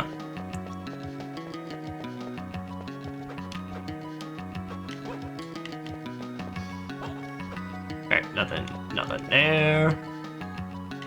It's funny how these points are looking very wall jumpable. I generally don't actually remember. I mean, I think I remember this game does have a super jump, but I don't remember if it has a wall jump. Hearts max increase. Okay, send all their ones to this place. Looks like it.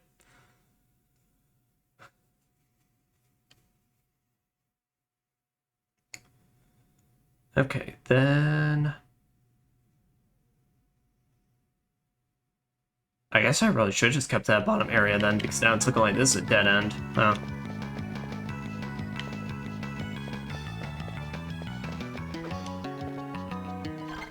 Yeah, because now when if we go back through here, okay.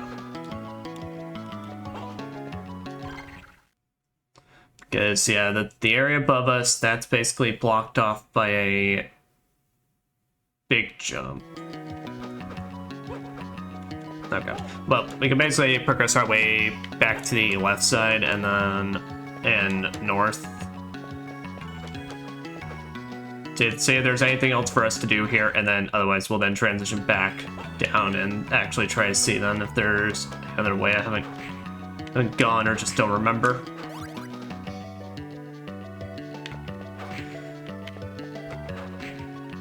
It really does make you appreciate modern Metroidvanias with a marking system.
Oh, heat shade. Well, first one in this room, so we'll only give it like 5 attempts, and we'll see. I will not make this the end-all be-all, since I do believe there's more of them in the one of our further areas later on. So we'll just give like 5.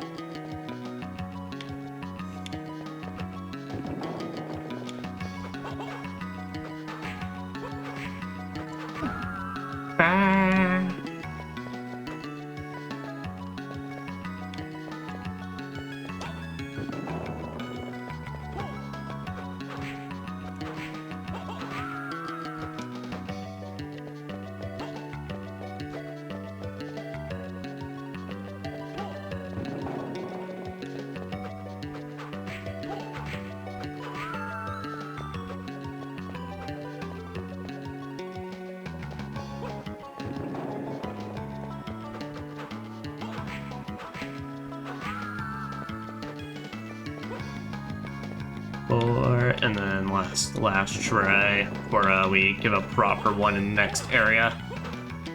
Then really these things start appearing in. Yep, alright. Let's head onward then.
And that's where it puts an end to that. Is the fucking box. You know, Nate, you know, I do gotta point out, I do find it a tad bit ridiculous, my dude, how you can, shatter a whole, like, block with a shoulder pad, but the box is where the line gets drawn.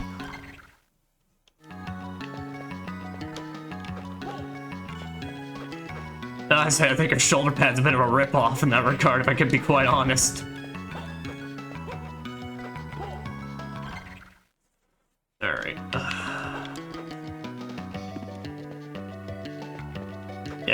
Yeah, I completely forgot about, like, where anywhere was.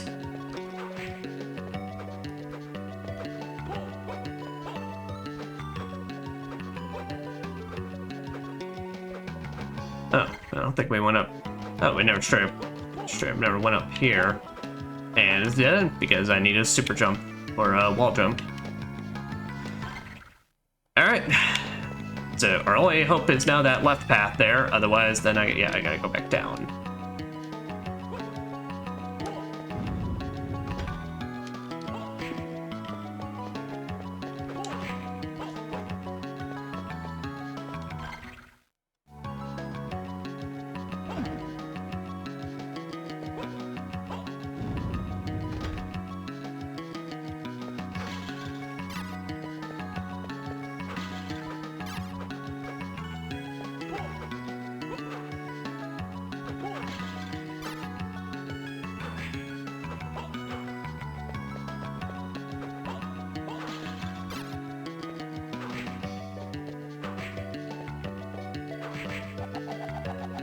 Ew. Being on ectoplasm.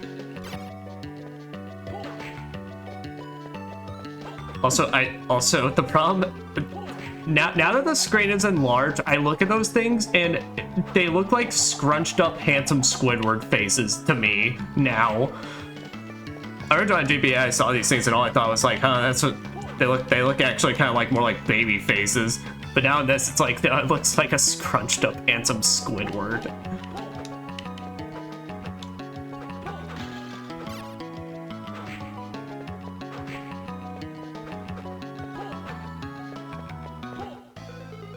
Ah, yes, the machine tower. Basically our clock tower for this game, but yeah, let's go see what's leftward before we continue upward.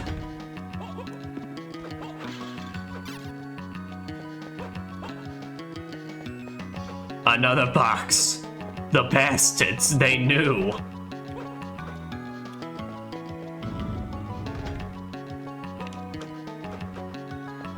You're like, oh shit, Nate's coming.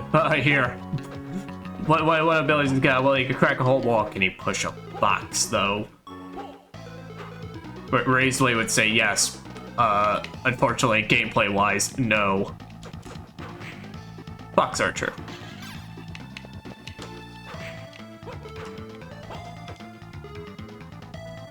Yeah, basically our clock tower for this game, which, well, you know, clock towers in Castlevania. Medusa heads, which luckily ain't too bad in this, given you got a whip, you got your spin whippy form. So really the challenge is as long as you get that first initial hit off, basically, then you're good. Cotton rope.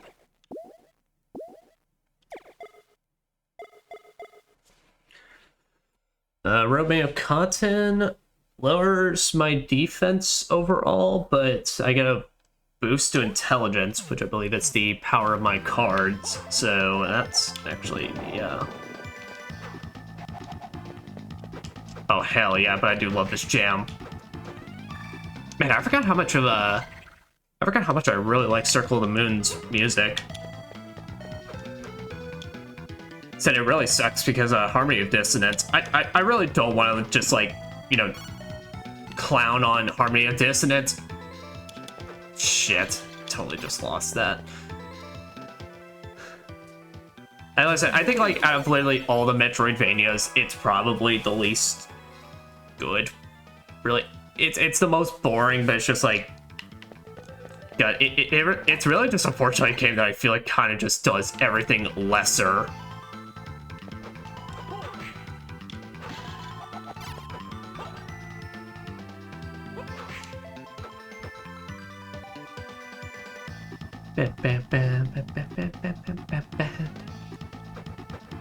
Shit.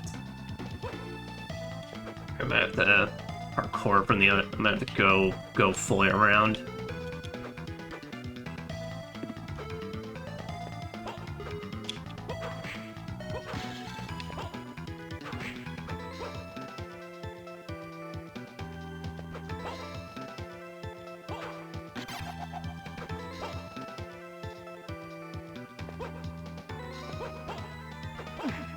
Oh, you bastards.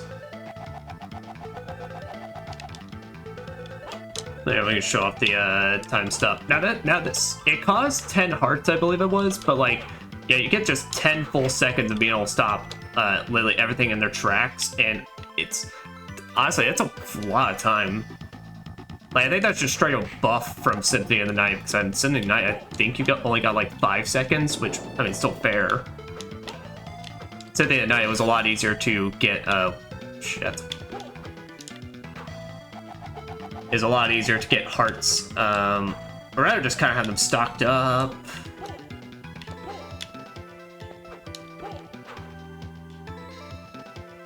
Yes, because on top of Medusa had someone really thought the clock tower needed archers that would just shoot you from off screen.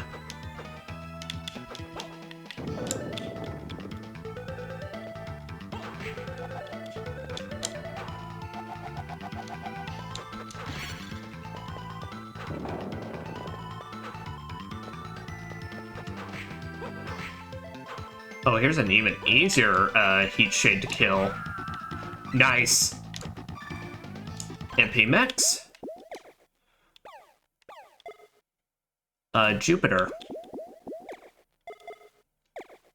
Jupiter, god of the heavens and the leader of Olympus, has the potential of defense. Oh, is this one just the elemental boost? No, okay, I remember, yeah, it straight up gives you like cool shields and such. Oh, I remember this one. I actually got some use out of this one in some points. 2 fireballs circle you in defense. Yep, and then you can get an ice barrier, which actually I remember. I think I used these ones to help out with some of my platforming challenges. Now that I remember, and I know I at least used one of these to actually help me get through the clock tower. All right, and then Manticore.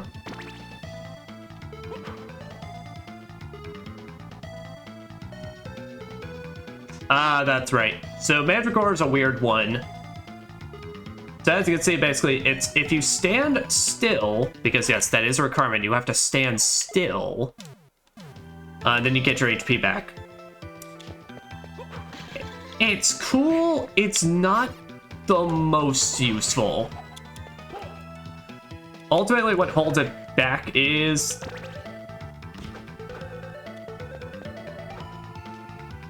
What holds us back is the fact that it's like, it drains the shit out of your magic bar. It's really kind of a thing that's like more so useful around the end of the game if you just need a little more HP. Or, well, let's put it like this. If you're playing a certain special version of this game,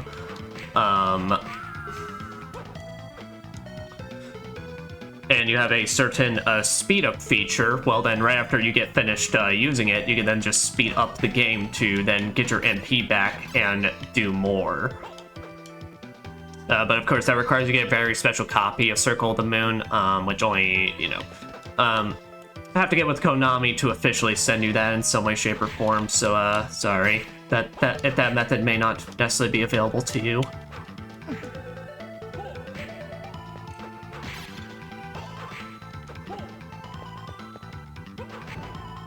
Skeleton Knights. And go just the same of the other ones. Wow, this is just like sub-weapon heaven.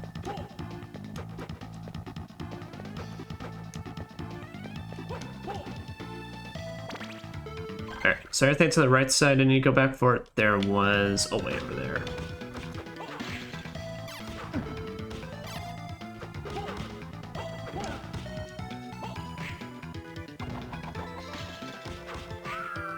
Oh, bungee drop.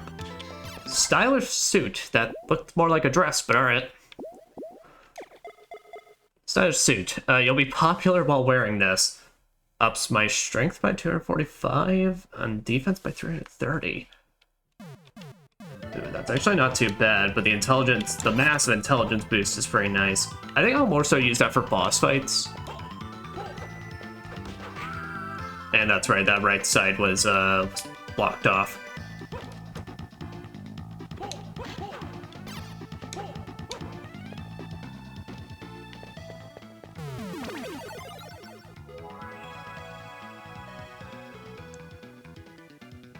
I don't know why that's circling around them circling around me while I'm saving the game. I just find it a bit funny. Alright.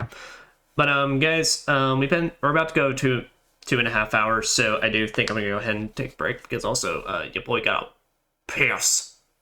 So with that, we will BRB and we'll be back. So good.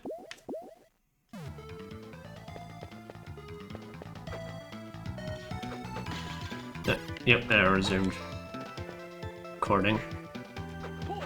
Wow, yeah, no, if you manage to get this card, holy crap, it just trivializes this.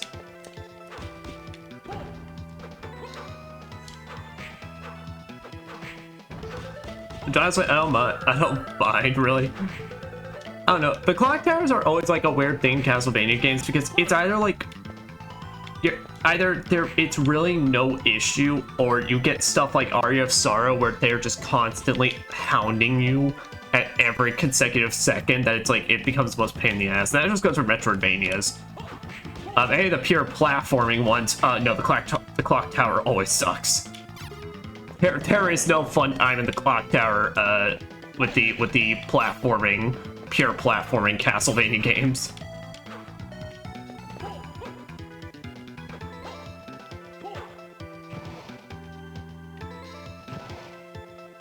So let's see here real quick. Yeah, let's explore the rest of this room before I commit to that path. Yeah, I'm not making that. I'd have to be able to preempt. Oh. Just when I thought I was about to be fancy.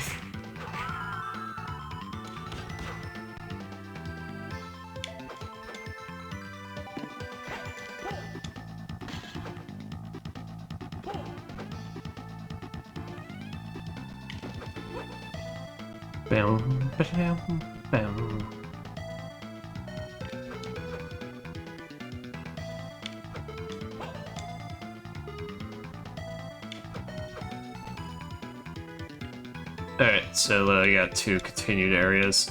Let's see what's in here. Thunder Demon, and of course he's got a card. And he's beefy. I don't think I really want to grind this one yet until I can basically take him out in like 4 whips. Oh, and hey, pro gamer, we don't even kind of worry about that.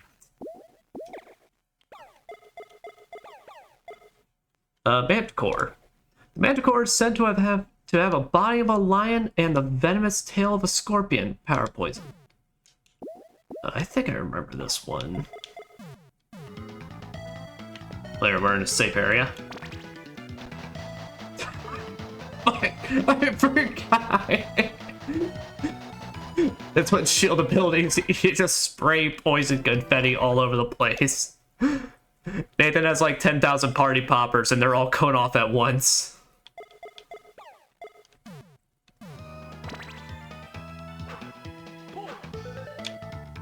That's right, if I want to see what this one does, I'm likely gonna hit something. Actually, if it's a Manticore and it deals with poison, then I would imagine actually it's poison resistance. Yeah, so we're gonna take a guess on that one then. Oh, that's right, this one's weird. So it's like, it's basically a anti-air whip now, but like, you do spread little poison particles below it. I don't actually know if enemies can get poison in this game though. I mean, I know it's definitely an attack element, but Oh, that being said, we're gonna go back to ice balls. Well, thank you, Thunder Demon, for not actually giving us that hard of a time. Now, please fuck up because you're annoying.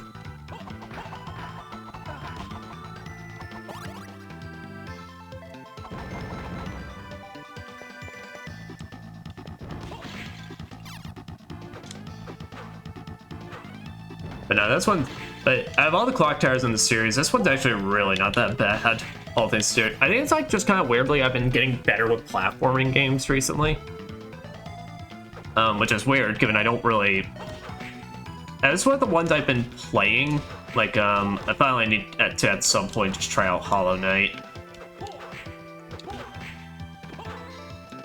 But of course, playing some more Castlevania and such. But what was the last one I tried? I think it was like a.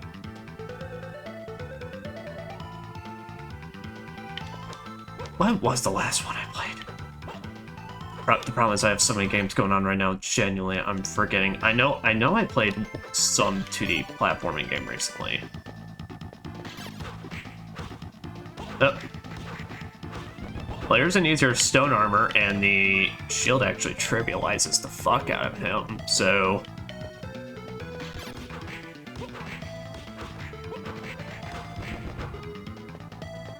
Alright, we're gonna give another 15, so that was attempt 2. Nice! Haha, nice! I got a cock! Got the cockatrice card. I know that's mid-score. Yeah, no, okay, I was bringing up this topic, but because I remember the game I was playing like earlier this year that was 2D, and literally now it is blanking on me. What the fuck? Why? Was it Odin Spear again? Was I replaying Odin Spear? I think it was, but that's really not a platform.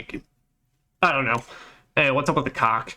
The cockatrice is said to have the ability to turn things to stone, has the power of stone.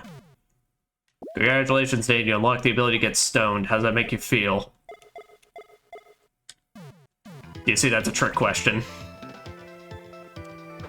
Oh, that's right. This one literally turns you to stone. I think your defense is amazing, but like, obviously you cannot get anything done in that form. Transform into stone to become invulnerable. Oh, straight invulnerability, that's right.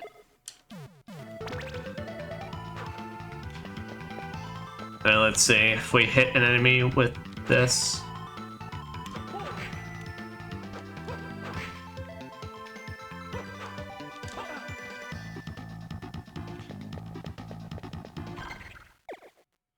Gain experience points from walking. Uh-oh. Well, for the endgame grind, that might actually be kind of worth it. Oh, nice! Magic gauntlets!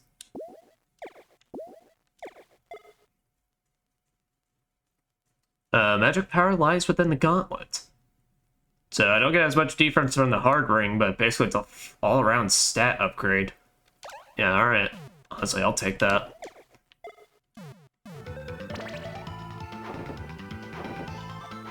And then,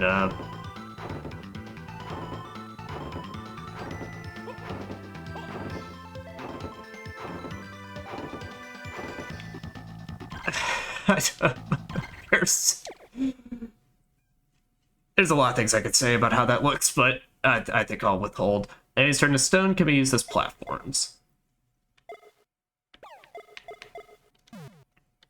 Wait, no. Give me the ice balls. Instant balls!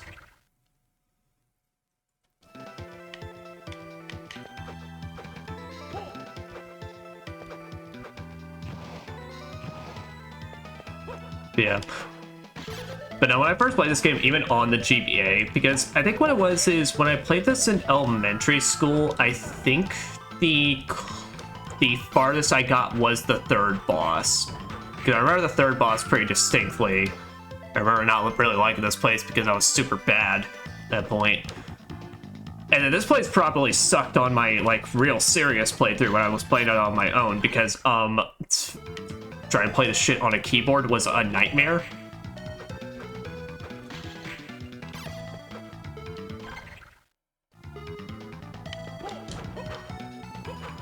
There was a reason when it came to my in between my periods, I just started in between my class periods, I started just sticking with RPGs. It's a lot easier to manage.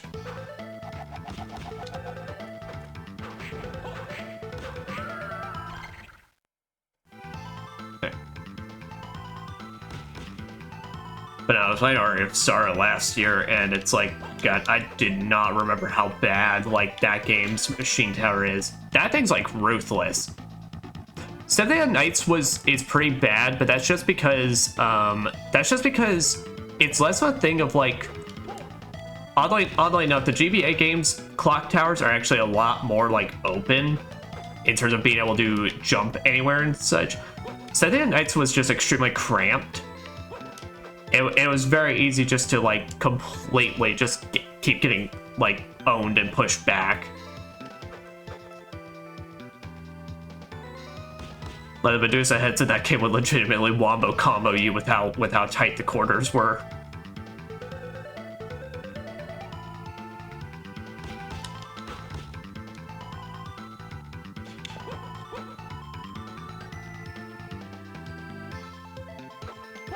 There we go. Alright, now, yep, this is officially brand new territory, and I don't think I missed anything over there.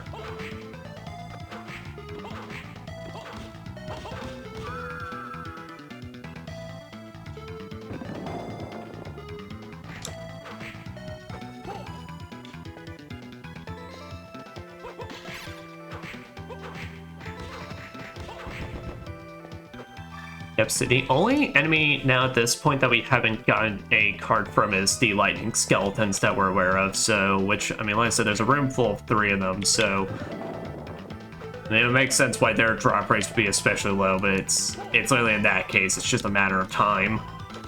At that point, that just comes down to how well is my patience.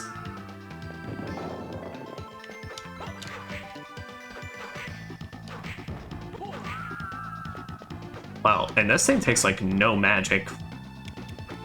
It's insane. Now I do know after you beat the game, there is like, this game, every Castlevania game, including these GBA ones, of course, have special password modes that you can put on the title screen after you beat the game at least once. That will definitely be shown off, and I think one of the ones in this game is called Magician, where what it is that you start off with heavily decreased stats, but you start off with every card in the game. Like even the end game ones, which are like kind of really busted in some regard. But like the point of those is that it's like you probably don't have enough MP to actually cast a lot of them, so.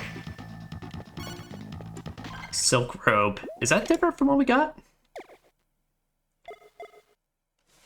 Robe made of silk. Yeah, so just better.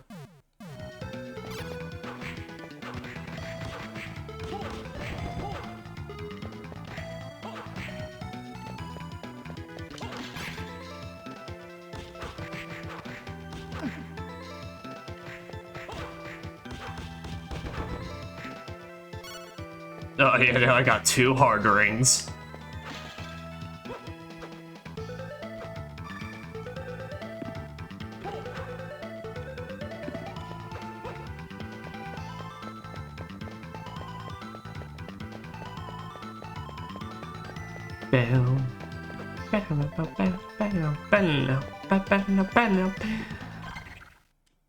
There. So now we can go over top or continue to the right. Say let's go top left, since that seems like that'd be a guaranteed like end point.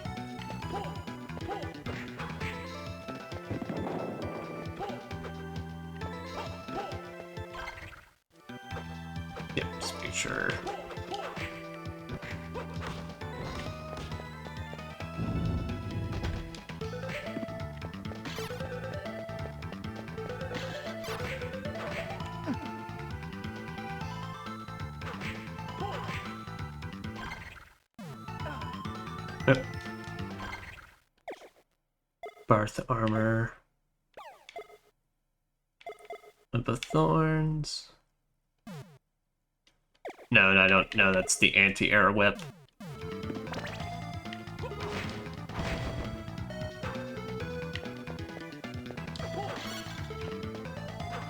Yeah. The only thing this game could really, like... Gosh, they were, like... This game wasn't, like, restricted to, of course, collection, and they wanted to put in the extra buttons. I definitely think this game could, like, be even extra, like, better if there was, like, a way to set, like, quick options for your cards, rather than having to go into the menu each and every time to swap them out.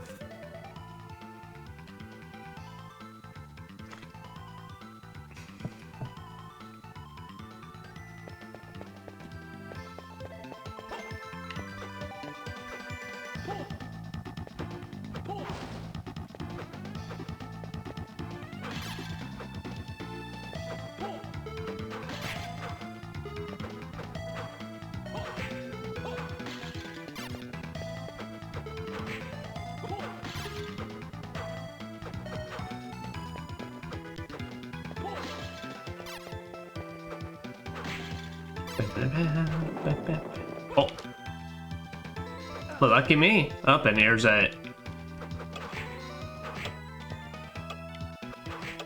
Same thing like Symphony of the Night, so, for enemies that can't straight up get stopped by it, well, they'll at the very least be extremely slowed down. Nice. Love you, Stopwatch, but, Boomerang is, also a great friend of mine.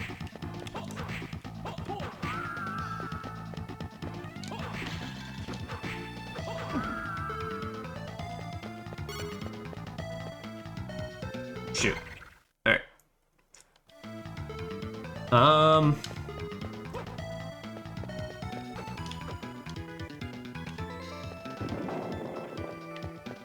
Say, given I literally just got an MP upgrade and I don't want to, like, just have to keep trying to run through that all over again.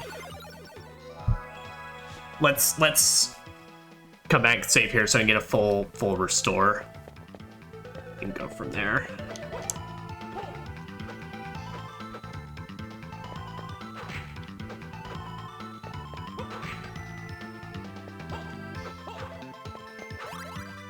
Nice.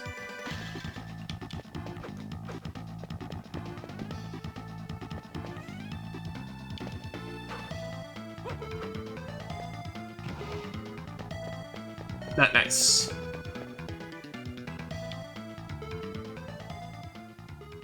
Oh, I totally forgot about this boss as well. Iron Golem.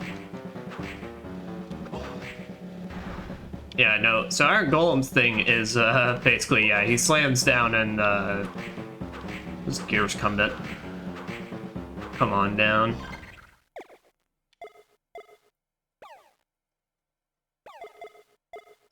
There, you know what? Let me actually see. How well does the Poison Whip work on this guy? He is fairly big, so...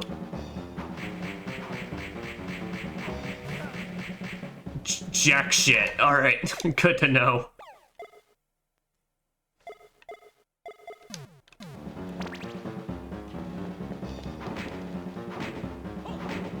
Nine.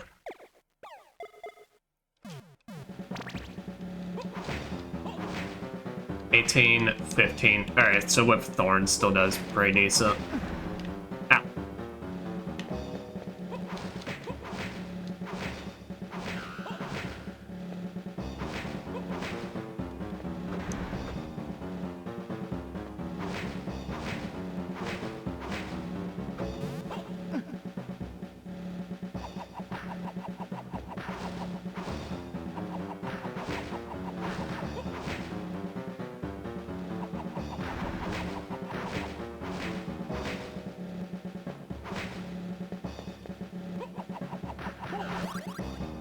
Nice.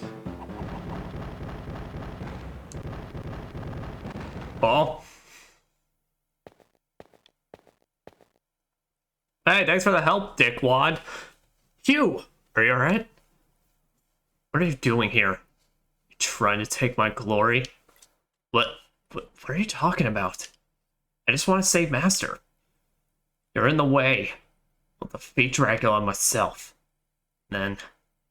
You?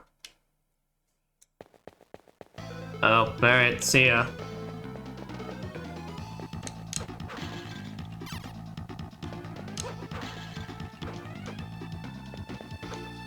What do we got here? Kick boots. Aha! Tuck gets walls for extra height. Push forward plus special move button to execute.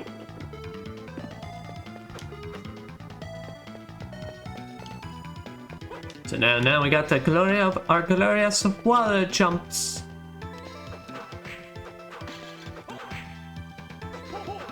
Honestly, it's pretty sick. I don't think... I could be wrong, but I don't think any other Castlevania just straight up give you wall jumps, really. Which I'm surprised of, because granted, it's not really actually that fast in this game, so it's like, it's not like you're really... Sometimes you can use these for some defensive boss measures, but you're not really using them for that purpose of like dodging out of the way and such, but...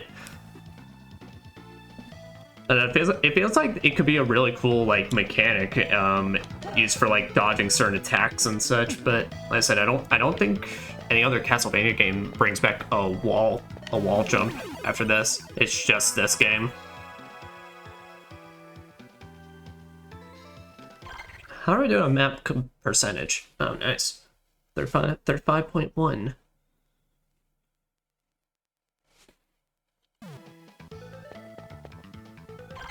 Now let's take a look. So what areas can we go back to now? So we definitely continue going left because that's just going to be a guaranteed dead end because we're literally hitting like the edge of the screen.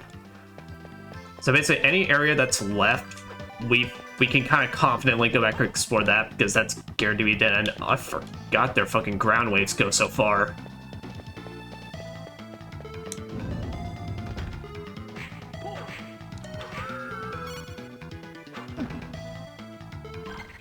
Look at the fool. He didn't even know what hit him. As then I immediately got hit.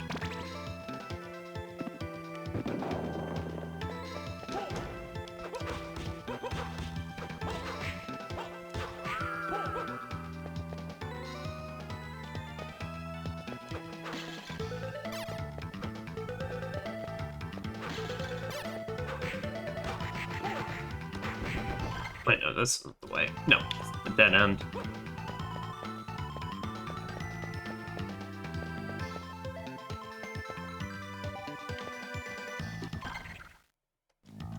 Okay, yeah, this will lead us to the way I want to go. The nice thing about the clock tower is that it's a pain in the ass just to get up. When you want to get down, it's the easiest thing on earth. Just gotta break some kneecaps, which luckily Nathan's has proven time and time again it's indestructible. So indestructible, even the enemies, even the main bosses take notice of it.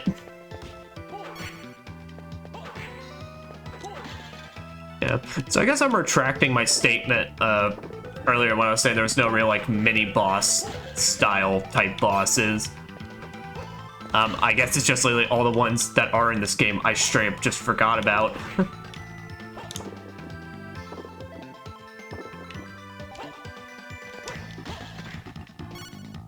Miracle armband. Luck increases while equipped. That's a luck gauntlet. That could be useful for some grinding purposes. Yeah, well, now that we're past the, or at least on our way out of the machine tower, we can start like kind of mainly just using the luck boosting one now for item drops. Liza, this is like what can genuinely make Circle the Moon. I mean, by you really gotta kind of just trust in your skill because you are not getting like anything in healing items. I mean, I've been playing for like 3 hours and we've gotten 1 potion over the course of anything, and that's with the luck increase occasionally.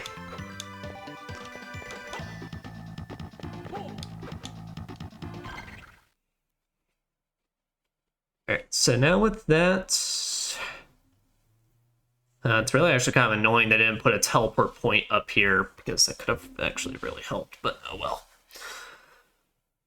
So now for this, I gotta drop all the way down, make my way all the way to the right. All right.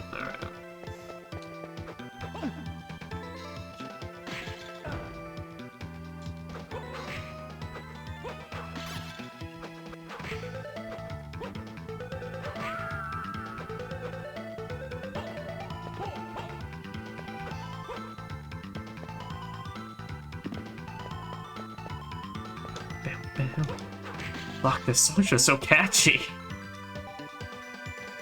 Do do do do do do do do.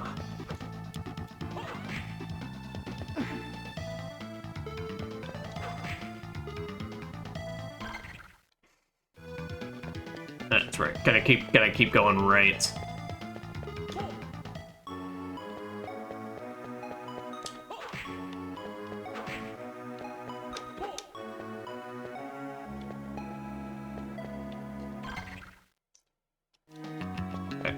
Here we go. This should be our first wall jumpable points. Nope, this is actually a super jump point. Well, son of a bitch. And this is a box point, right? Yep. The bastards. They taught me with both things I don't have. As we get attacked by more handsome Squidward faces.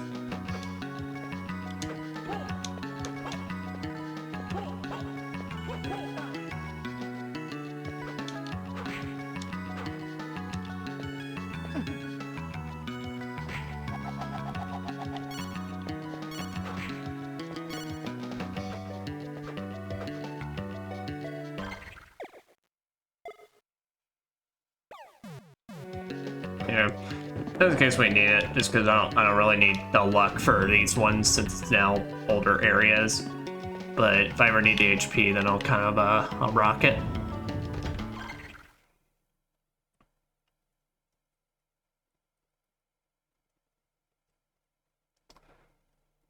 Yep. So here, I need to remind myself why I couldn't get to this bottom area.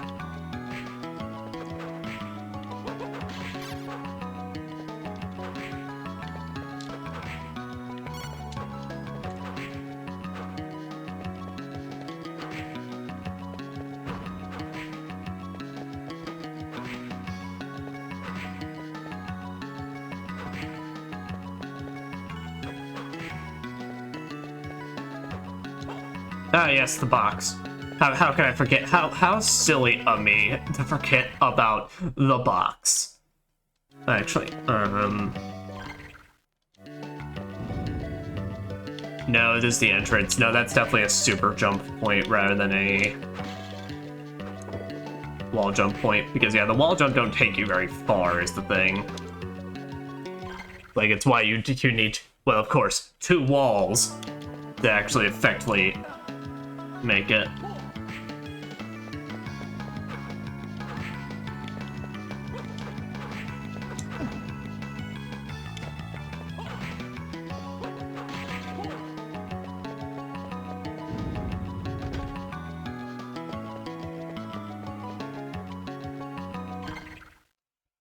So now, at this point, if I go all the way around,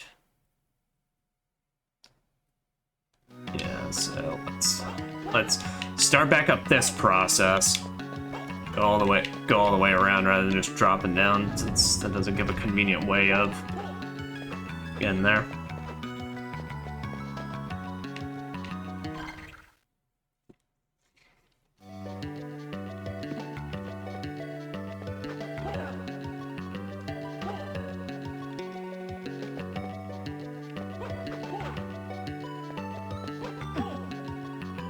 Gargoyle. Are these new enemies? Did they upgrade them? No way, they don't drop cards, so... But I don't remember the gargoyles. Yeah, the most important thing with the wall jump, it's not something you have to instantaneously do. As long as you are rubbing your face up against the wall and you hit the R button, he'll do it. It's not like other games where you gotta like do it in quick succession to actually make it work, unless they're actually pretty nice about it. Alright, Eternal Corridor, we don't need to worry about that yet. Because that sounds big and scary and doesn't sound like a dead end point. It actually quite literally sounds like the exact opposite of that.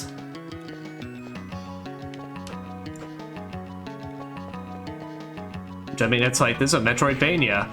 It's basically like the survival horror equivalent of, actually, yes, please give me more dead ends, because I don't want to explore anymore. Alright, this... Yeah, I don't remember these walls. Yeah, we need... Okay, so we need super jump for that, so... Alright, then in that case, we may go to the Eternal Corridor, then.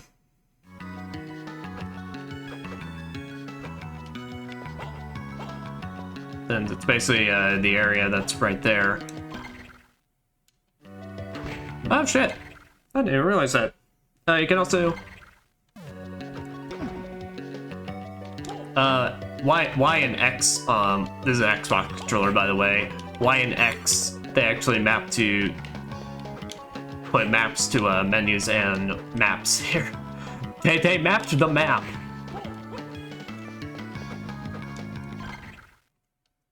There. You bitch. Guys only deal 1 damage to me. Why are you treating this ledge like it's your last line of defense? And granted, to be fair, it does appear to be quite literally his only purpose that he was created for in life, was to defend that one post.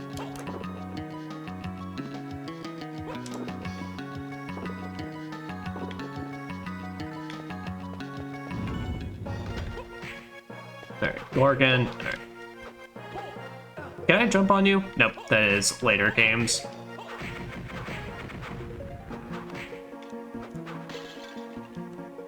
Alright, here's what we're gonna do. We're gonna ice shield this so I don't have to get interrupted by the handsome Squidward faces. And just focus on the Gorgons.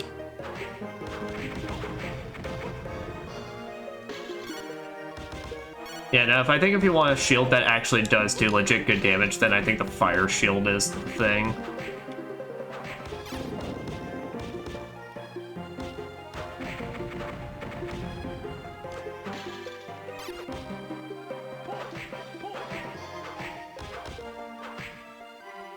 Oh, I remember this song.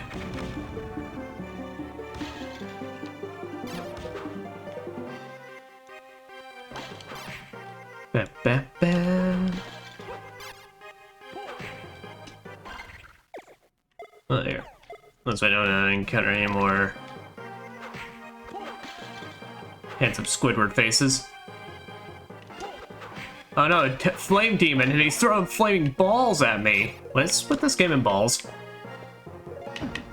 Oh, he's throwing big balls at me. This game really likes balls. May I make the instant balls joke, but...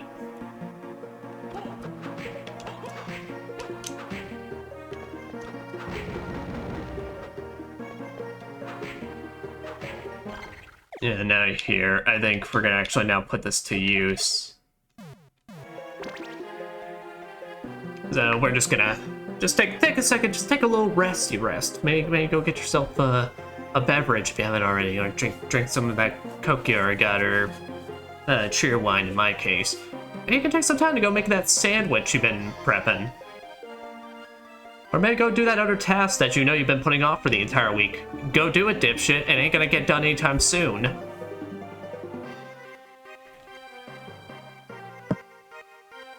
I'm joking. I'm not one that can talk.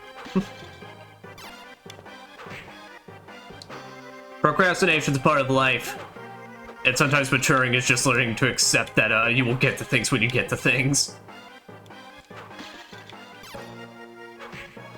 A werebear? Ow. Just punched the fuck out of me. clawed the fuck out of me.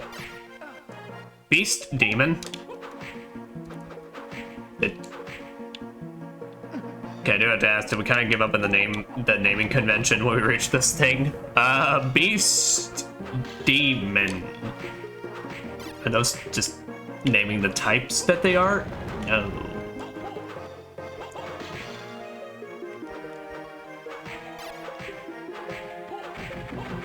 Hey, shit, you could just call this thing like a demented satyr or something. Or whatever else, if there's anything else with like goat or horse legs.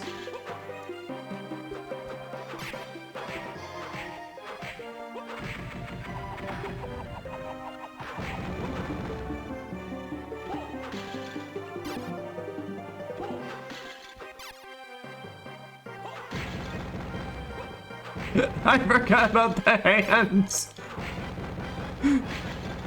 Nate be catching these hands. How did the hands drop a whole shirt? Where are they keeping the shirt?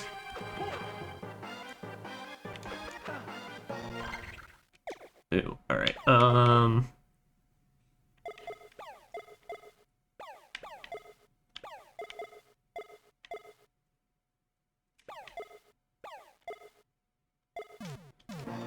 Let's see how it feels with the stone whip. 33. How much do I deal normally? 28? Okay, yeah. Shit.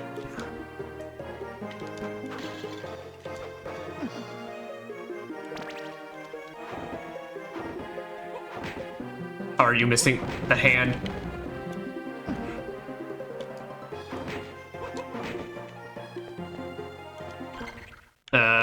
Alright, let's use those two potions I got. This Inferno Tech is kind of bullshit. How am I still...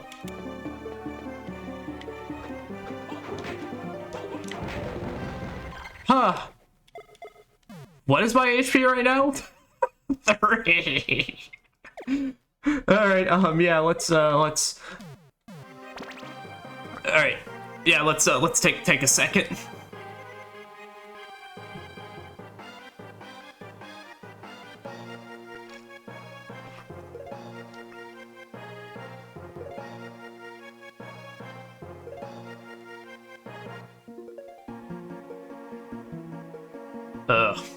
Yeah, I don't know what you're supposed to do about the Inferno attack, given it literally takes up just the entire space around you, but... I mean, hey, give him credit, he knows how to use the space effectively.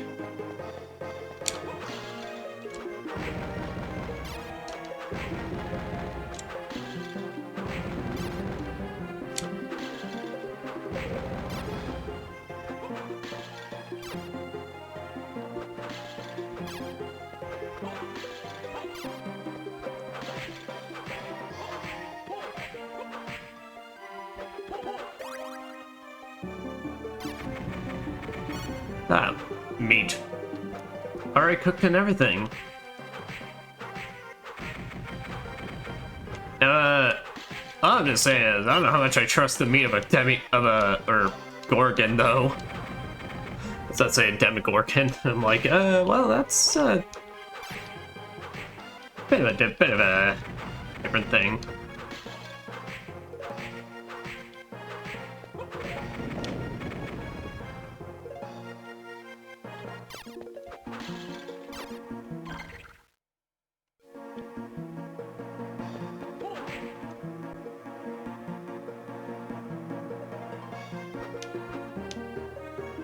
Skeleton Knight, exit. And now we're in rusted pipelines. Alright. So let me see here. Alright.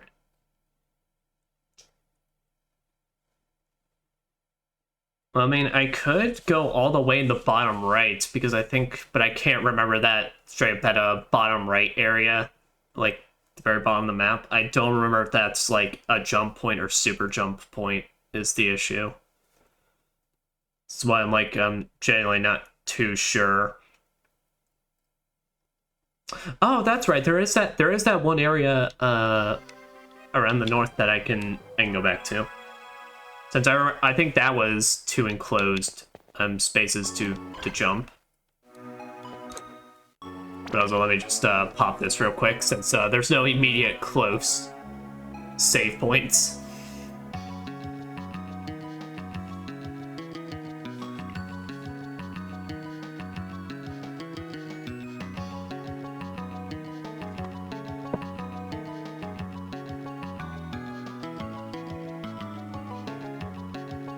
You know, like the sub...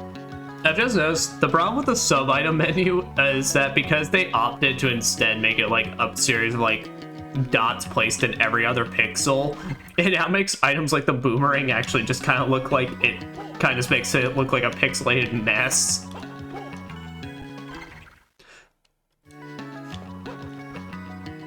Like I was looking at that for a second, I'm like, what the hell's going on there? Oh, that's right, I have the boomerang. Oh, and I gotta go the other way. That's right. That's right.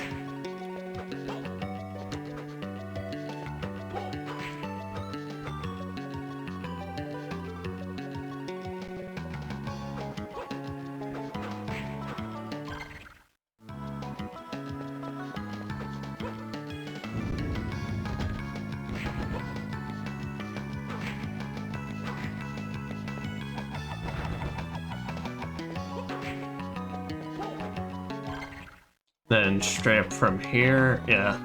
And this also ends up, I was wrong, it's also a super jump point, then, well, I'll just commit Sudoku. Nope, it's good.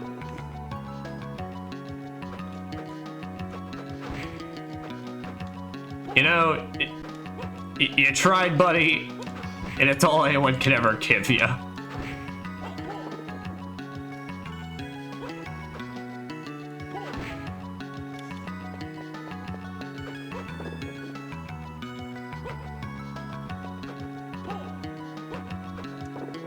What the hell?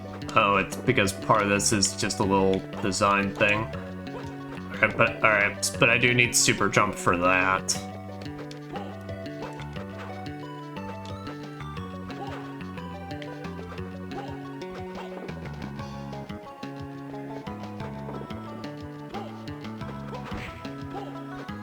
Yeah, why does everyone keep dropping prison garbs? Guys, is all the... I mean, I can't speak, like, genuinely in terms of my fashion sense, but, like, is literally all of our clothes just have nothing but stripes on it. I mean, not like all my clothes have stripes, basically, but just, like, I mean, a good handful of them. But, like... Is that all we got? Is all we have just prison wear in this place? So, fuck, Dracula, I know you woke up, like, literally, like... How long was it ago? 2.5 hours ago, but fuck, man, up the wardrobe budget. Oh yeah, and also hyenas with guns and werewolves. That he just tossed himself off the ledge. Gotta take a second to heal since well, I don't know what these enemies are packing. At least get like halfway through the MP bar and then we'll stop.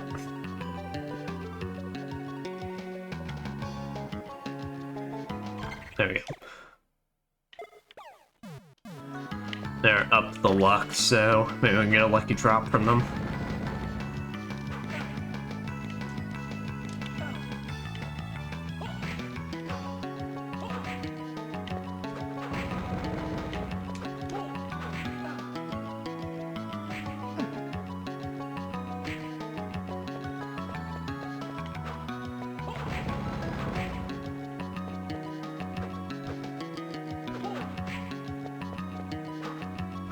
Yeah.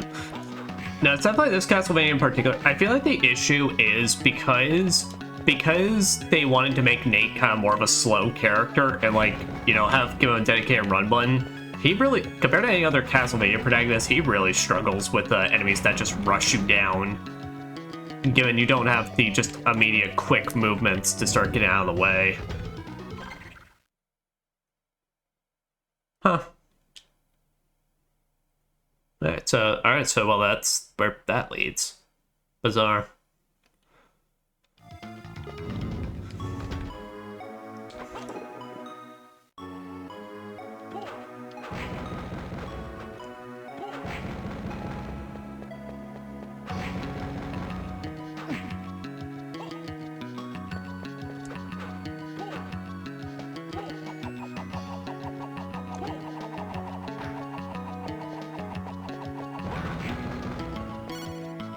Oh shit. Yes, another 20 HP potion dropped by an enemy where we are guaranteed to even at least be out of our hundreds. Yeah, we're at 390. Oh shit. Gauntlet. How could that be?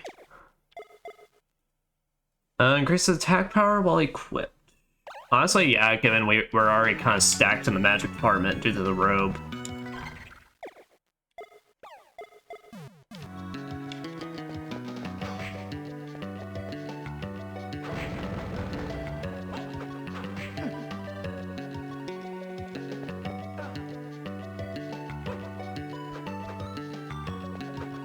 Yeah, fucking just book it at this point. I don't think I'll chase this down, so then we can heal a bit. Alright, never mind. This ability rocks. I take back just saying I remember it being okay. And you do not just need a speed up feature for it to be good.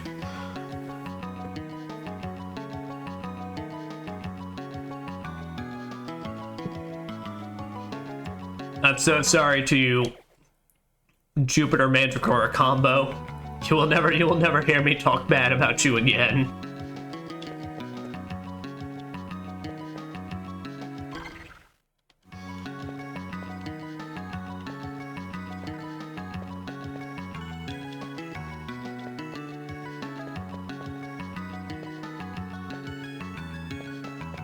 Now keep on dropping and scoot on by all the gargoyles.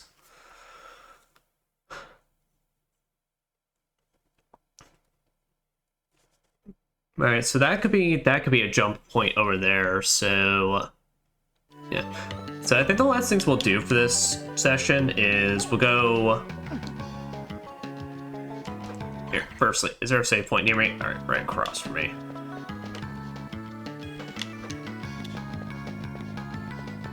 Let's go clear out some extra areas on our map, and then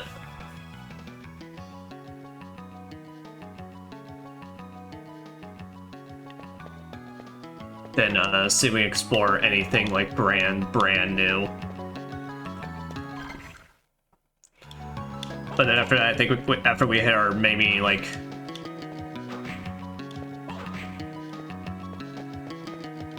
okay, I was about to say, well, we are actually in the skeleton farming area. No, I think that's that bottom right one. Never mind.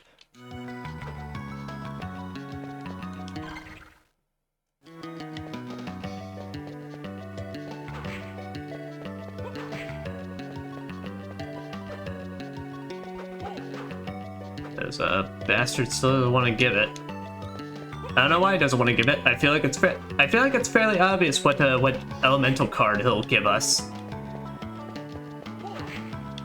I think he's just being real selfish and stingy at this point.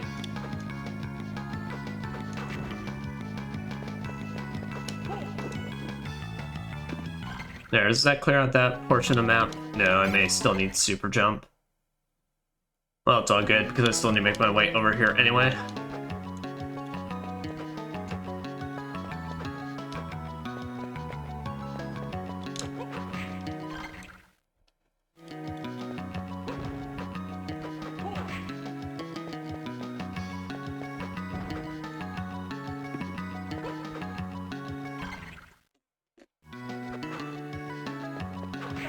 Oh, here's the electric skeleton farming area. Yeah, because there are 3 of them. Yep. Alright, so I will go ahead and take another crack at this. Crack, get it because it's a whip. Yeah, so we'll get 10 attempts. Also save at this point.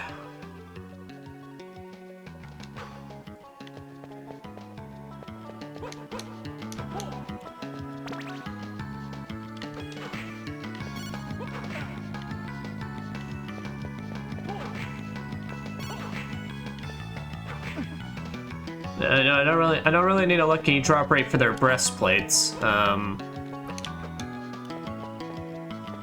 Actually, well, I truly need it for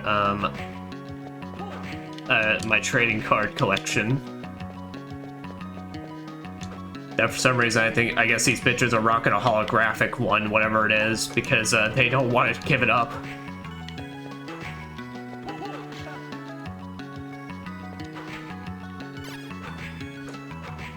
There we go. Golem.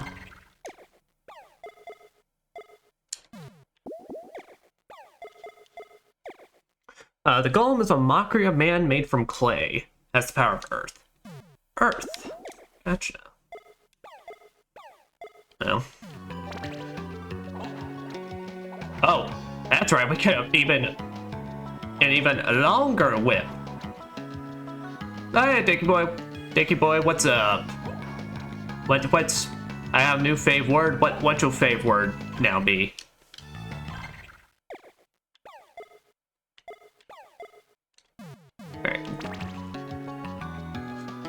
Alright. Fun Yarimpa? Is that how you say that?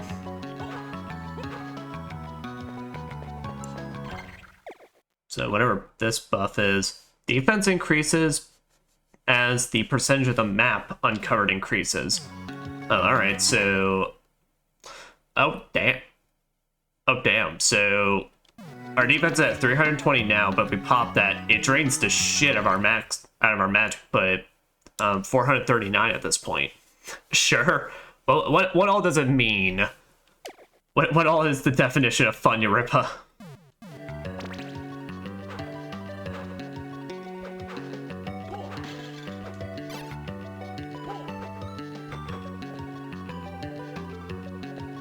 Do you not know what a Fun Yarimpa is?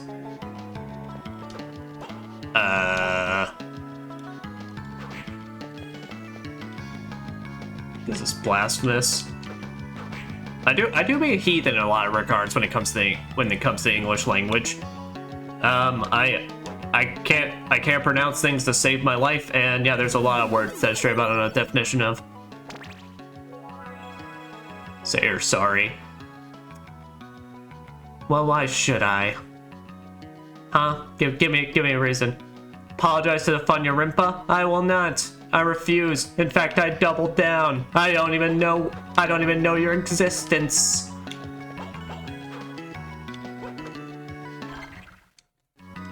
Okay, I finished my bit. Okay. Ah, crap, the walls are too separated here.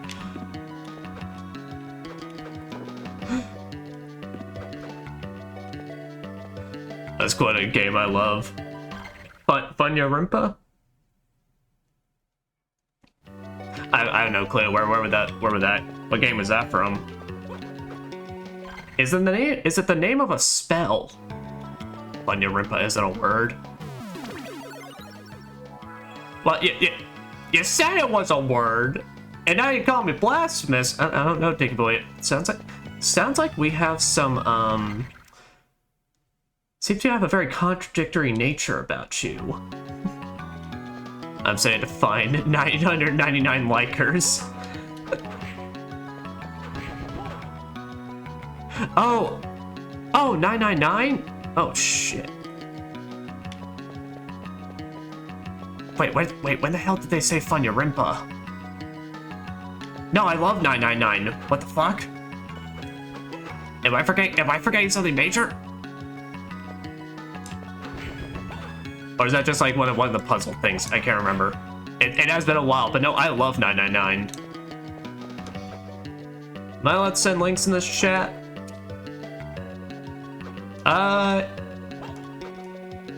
If it's like a YouTube or Twitter post, and as long as it's not of inappropriate nature, then yeah, that's fine.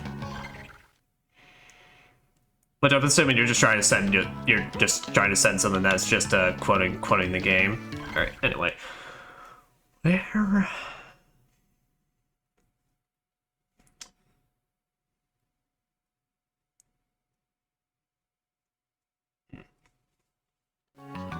Yeah. Okay.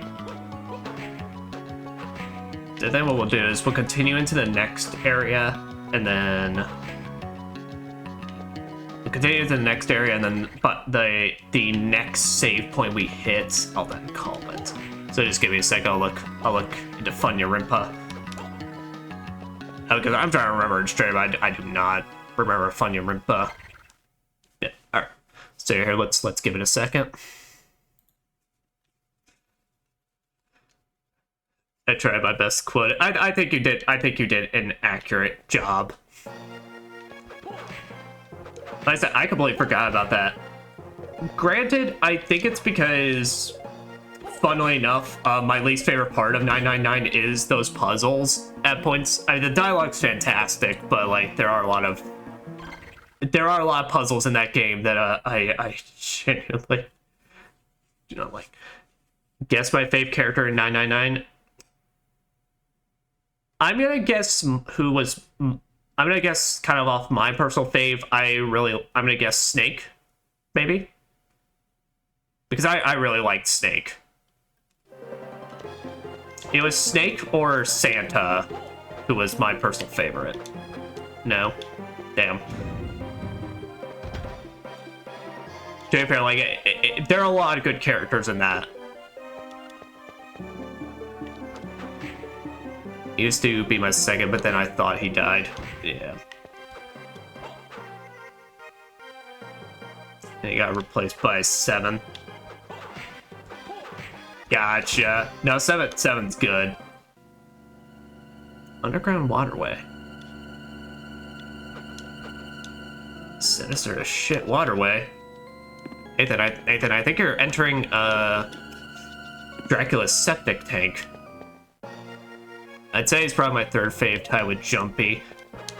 Yeah, Junpei honestly I kind of like as a protagonist, purely because the dude has moments of just like he either shows complete competency or is just like the biggest bumblefuck in existence, and I think it's kind of great. Or in the scene we just saw, Junpei the Gaslighter. Jumpy the Gaslighter.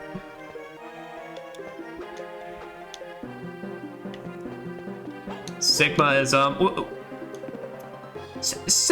is Sigma is Sigma.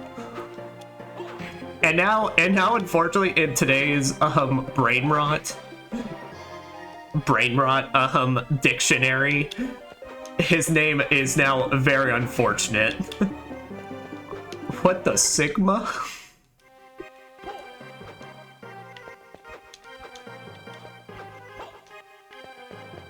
Here, say I didn't really mind Sigma until basically then. In case no one's ever actually played it, I don't want to actually like spoil anything. So let's keep spoilers on the minimum, like for that stuff. But like when it came to the actual twist of the third game, what was the third game called? I can't remember. But like when it came to like the twist of the third game of what Pi was and all that, then it's just like, I haven't played 3. 3 is fine. Is playing 3. Okay. I mean, it's, yeah, no, it's 3's fine, basically. Zero Time Dilemma. Okay, yeah, got me into the trilogy. No, that's fair. I'm unfortunately, like, the first one's my favorite, and honestly, it's purely because of the 3D models they started using.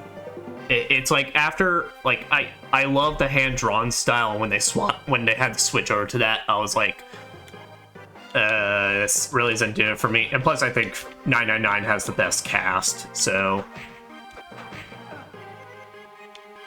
I saw in the beginning, I was like, gimme. No, I mean, that's the thing with Uchikoshi games, is that it's like they got their ways of just hooking you in, and then just like it's batshit insanity, and like I love that it's one of those games where it's like Metal Gear, where the characters will just out of nowhere start just like explaining certain like absurd concepts and things that no one cares about or rarely matters in the grand scheme of things, and you just kind of run with it. No, if you enjoy those, shit. Oh, that's right. Bloody Sword has a drop. 999 has best characters, but I like VLR story because it's darker and I love it a bit better, but 99 is good because it's not as confusing as other games. It has dark moments too. No, that's absolutely fair. No, I think every game's got its strength. And VLR, Virtue's Last Reward, I definitely do like the... Got a ton on it. Okay, for the context of the Castlevania stream, this is what we're gonna call it. Because at this point, we've explored 40% of the map. And I think that's a perfectly good call point, but... No, but I'll continue in this discussion now, but... No, VLR, I do... Let's put it, I don't like the cast as much, but they work in that story, given half the cast is, like, complete fucking assholes. And it's like, this is, like, the perfect scenario to start putting them in. Because Virtue's Last Reward, I'm not confused, that is the second game, right?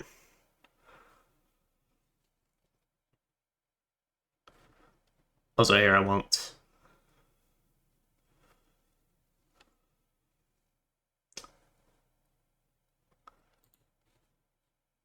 Once again, just so I can just play some music in the background, play the Tale of Grace's there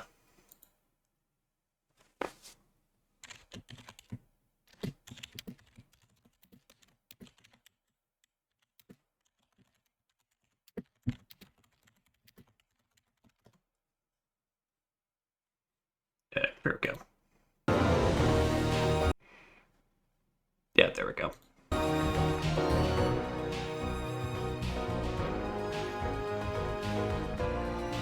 There we go. Oh, that run in the background. Oi! OUI?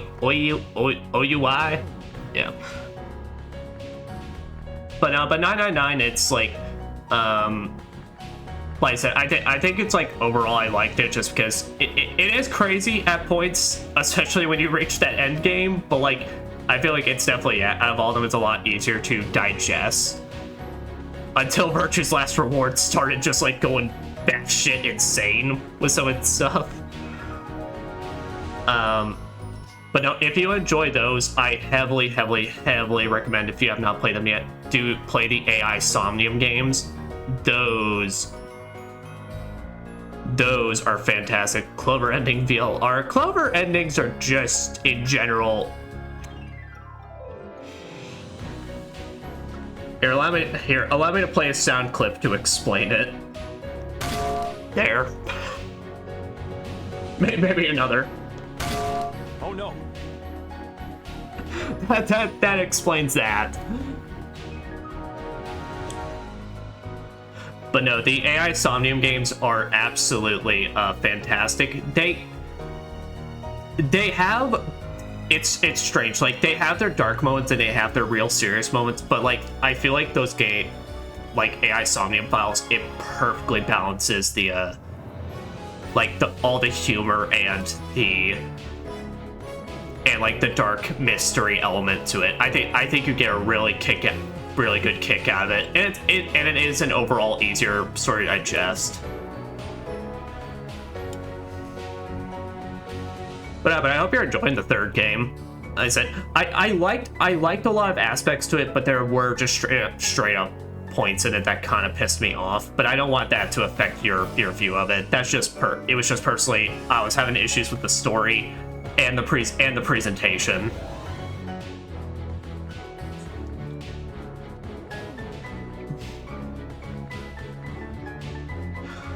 Ugh.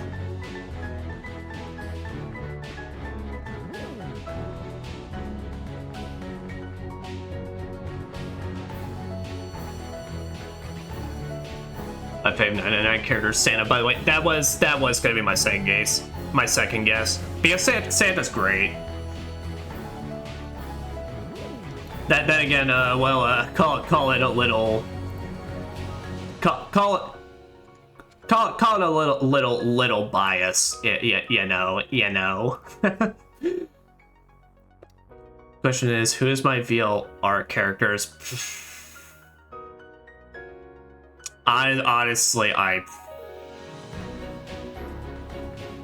it's my fave.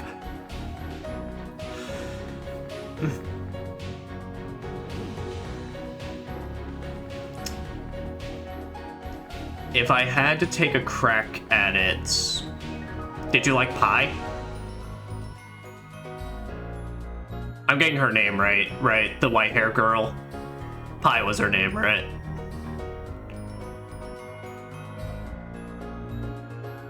Phi. Oh shit.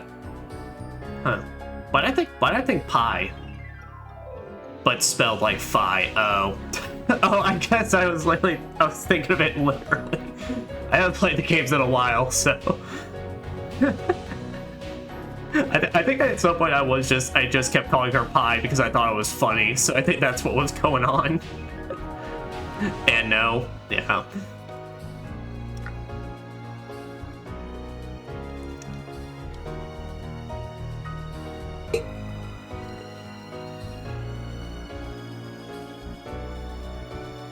Yeah. But yeah, I don't know. You can tell me your VLR one just because. No, I don't know. Like I said, half of that cast I kind of have issues with, but also they kind of work for that story. They work for the story they're in. It's just I am not that fan of them. 1 Luna, okay, fair. 2K, okay, fair. 3 Bunny O. Yeah, they're alright. Those are the alright ones. No, Bunny 0. Oh yeah, I mean that's yeah. Yeah, it's good. I was just kind of sounding it out, but yeah, Bunny 0.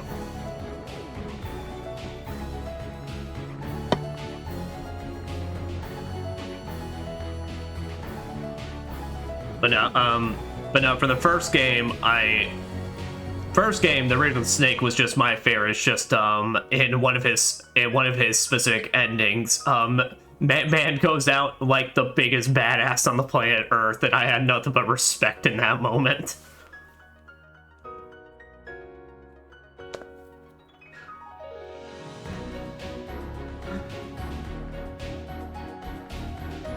But no, VLR, no, what? Was that alright? I remember K was pretty alright, but then again, K was just like big robot man. That's like, no, this guy's pretty chill. He's pretty alright. You know what I mean? Got to go. Sorry, that's no problem. No, I mean I'll just call a stream here then, just because like I said, we're done with the gameplay. So that was where I was intending to call it. So. No issues with that. So, like I said, we won't be playing any more this weekend because, well, I'll be gone for the weekend due to it being Mother's Day and such. So, we'll get started back on our schedule and such next week. I may not be able to stream Sunday next week, but I may look into trying to add Monday instead.